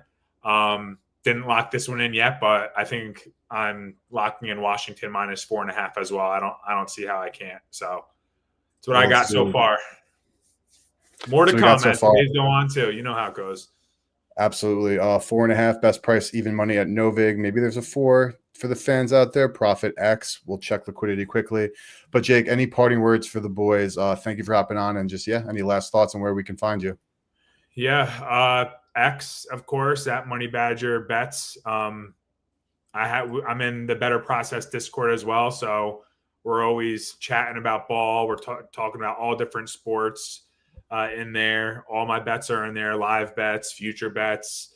I'll share a couple for free here and there on X. But you really want to get in that Discord. Super cheap. It's $20 a month, and you get access to multiple cappers and all their plays. So you can get that at the link in my bio on X. If you want to just DM me on X, people do that too, and want to shoot the shit or ask me questions, or I'm all about that. I'm just a regular guy, so feel free to do so. But I'm more than happy to chat whenever. And I love being on these, Erica. Until next Wednesday, I'm glad that we locked in this slot. I'll be on here every Wednesday too, guys, for the rest of the NFL season. So Eric and I will be running through this every week as usual. I know Eric always has been having these Wednesday streams, and I come on here and there, but I will be on here consistently throughout the end of the season. So you can find me here too. We appreciate that. And I'll be quickly just scrolling here. These are some of the touchdowns that we talked about, so you guys could take a look. But again, boys, I'm streaming tomorrow at 7 Eastern, streaming Friday at noon, and Sunday at 10:30 until kickoff. So make sure that you lock into those streams. We lock in a bunch of props, a bunch of other game lines, a bunch of EV touchdowns, first touchdowns, bunch of parlays, use all the boosts. So make sure you check that out. And if you're also watching the stream, shout out to Outlier for sponsoring. This is all the data that we've pulled up, all the odd shopping, all the key metrics, finding out how players are performing, all the data, all the line shopping, all on Outlier. There's a 7-day free trial. If you look under the tweet, there's a link to click to get that 7-day free trial. And also, if you scan that QR code, if you're watching on YouTube, you can click the link in the description, and also make sure you like the video on YouTube, subscribe to the channel. If you're not following Money Badger Bets and at GoBetSmart on X, make sure you guys are following us to never miss out on our content. Appreciate you guys, and I'll see you all tomorrow. A lot of bets locked in. Good luck if you have any MLB action pending tonight. I'll see you guys on stream tomorrow.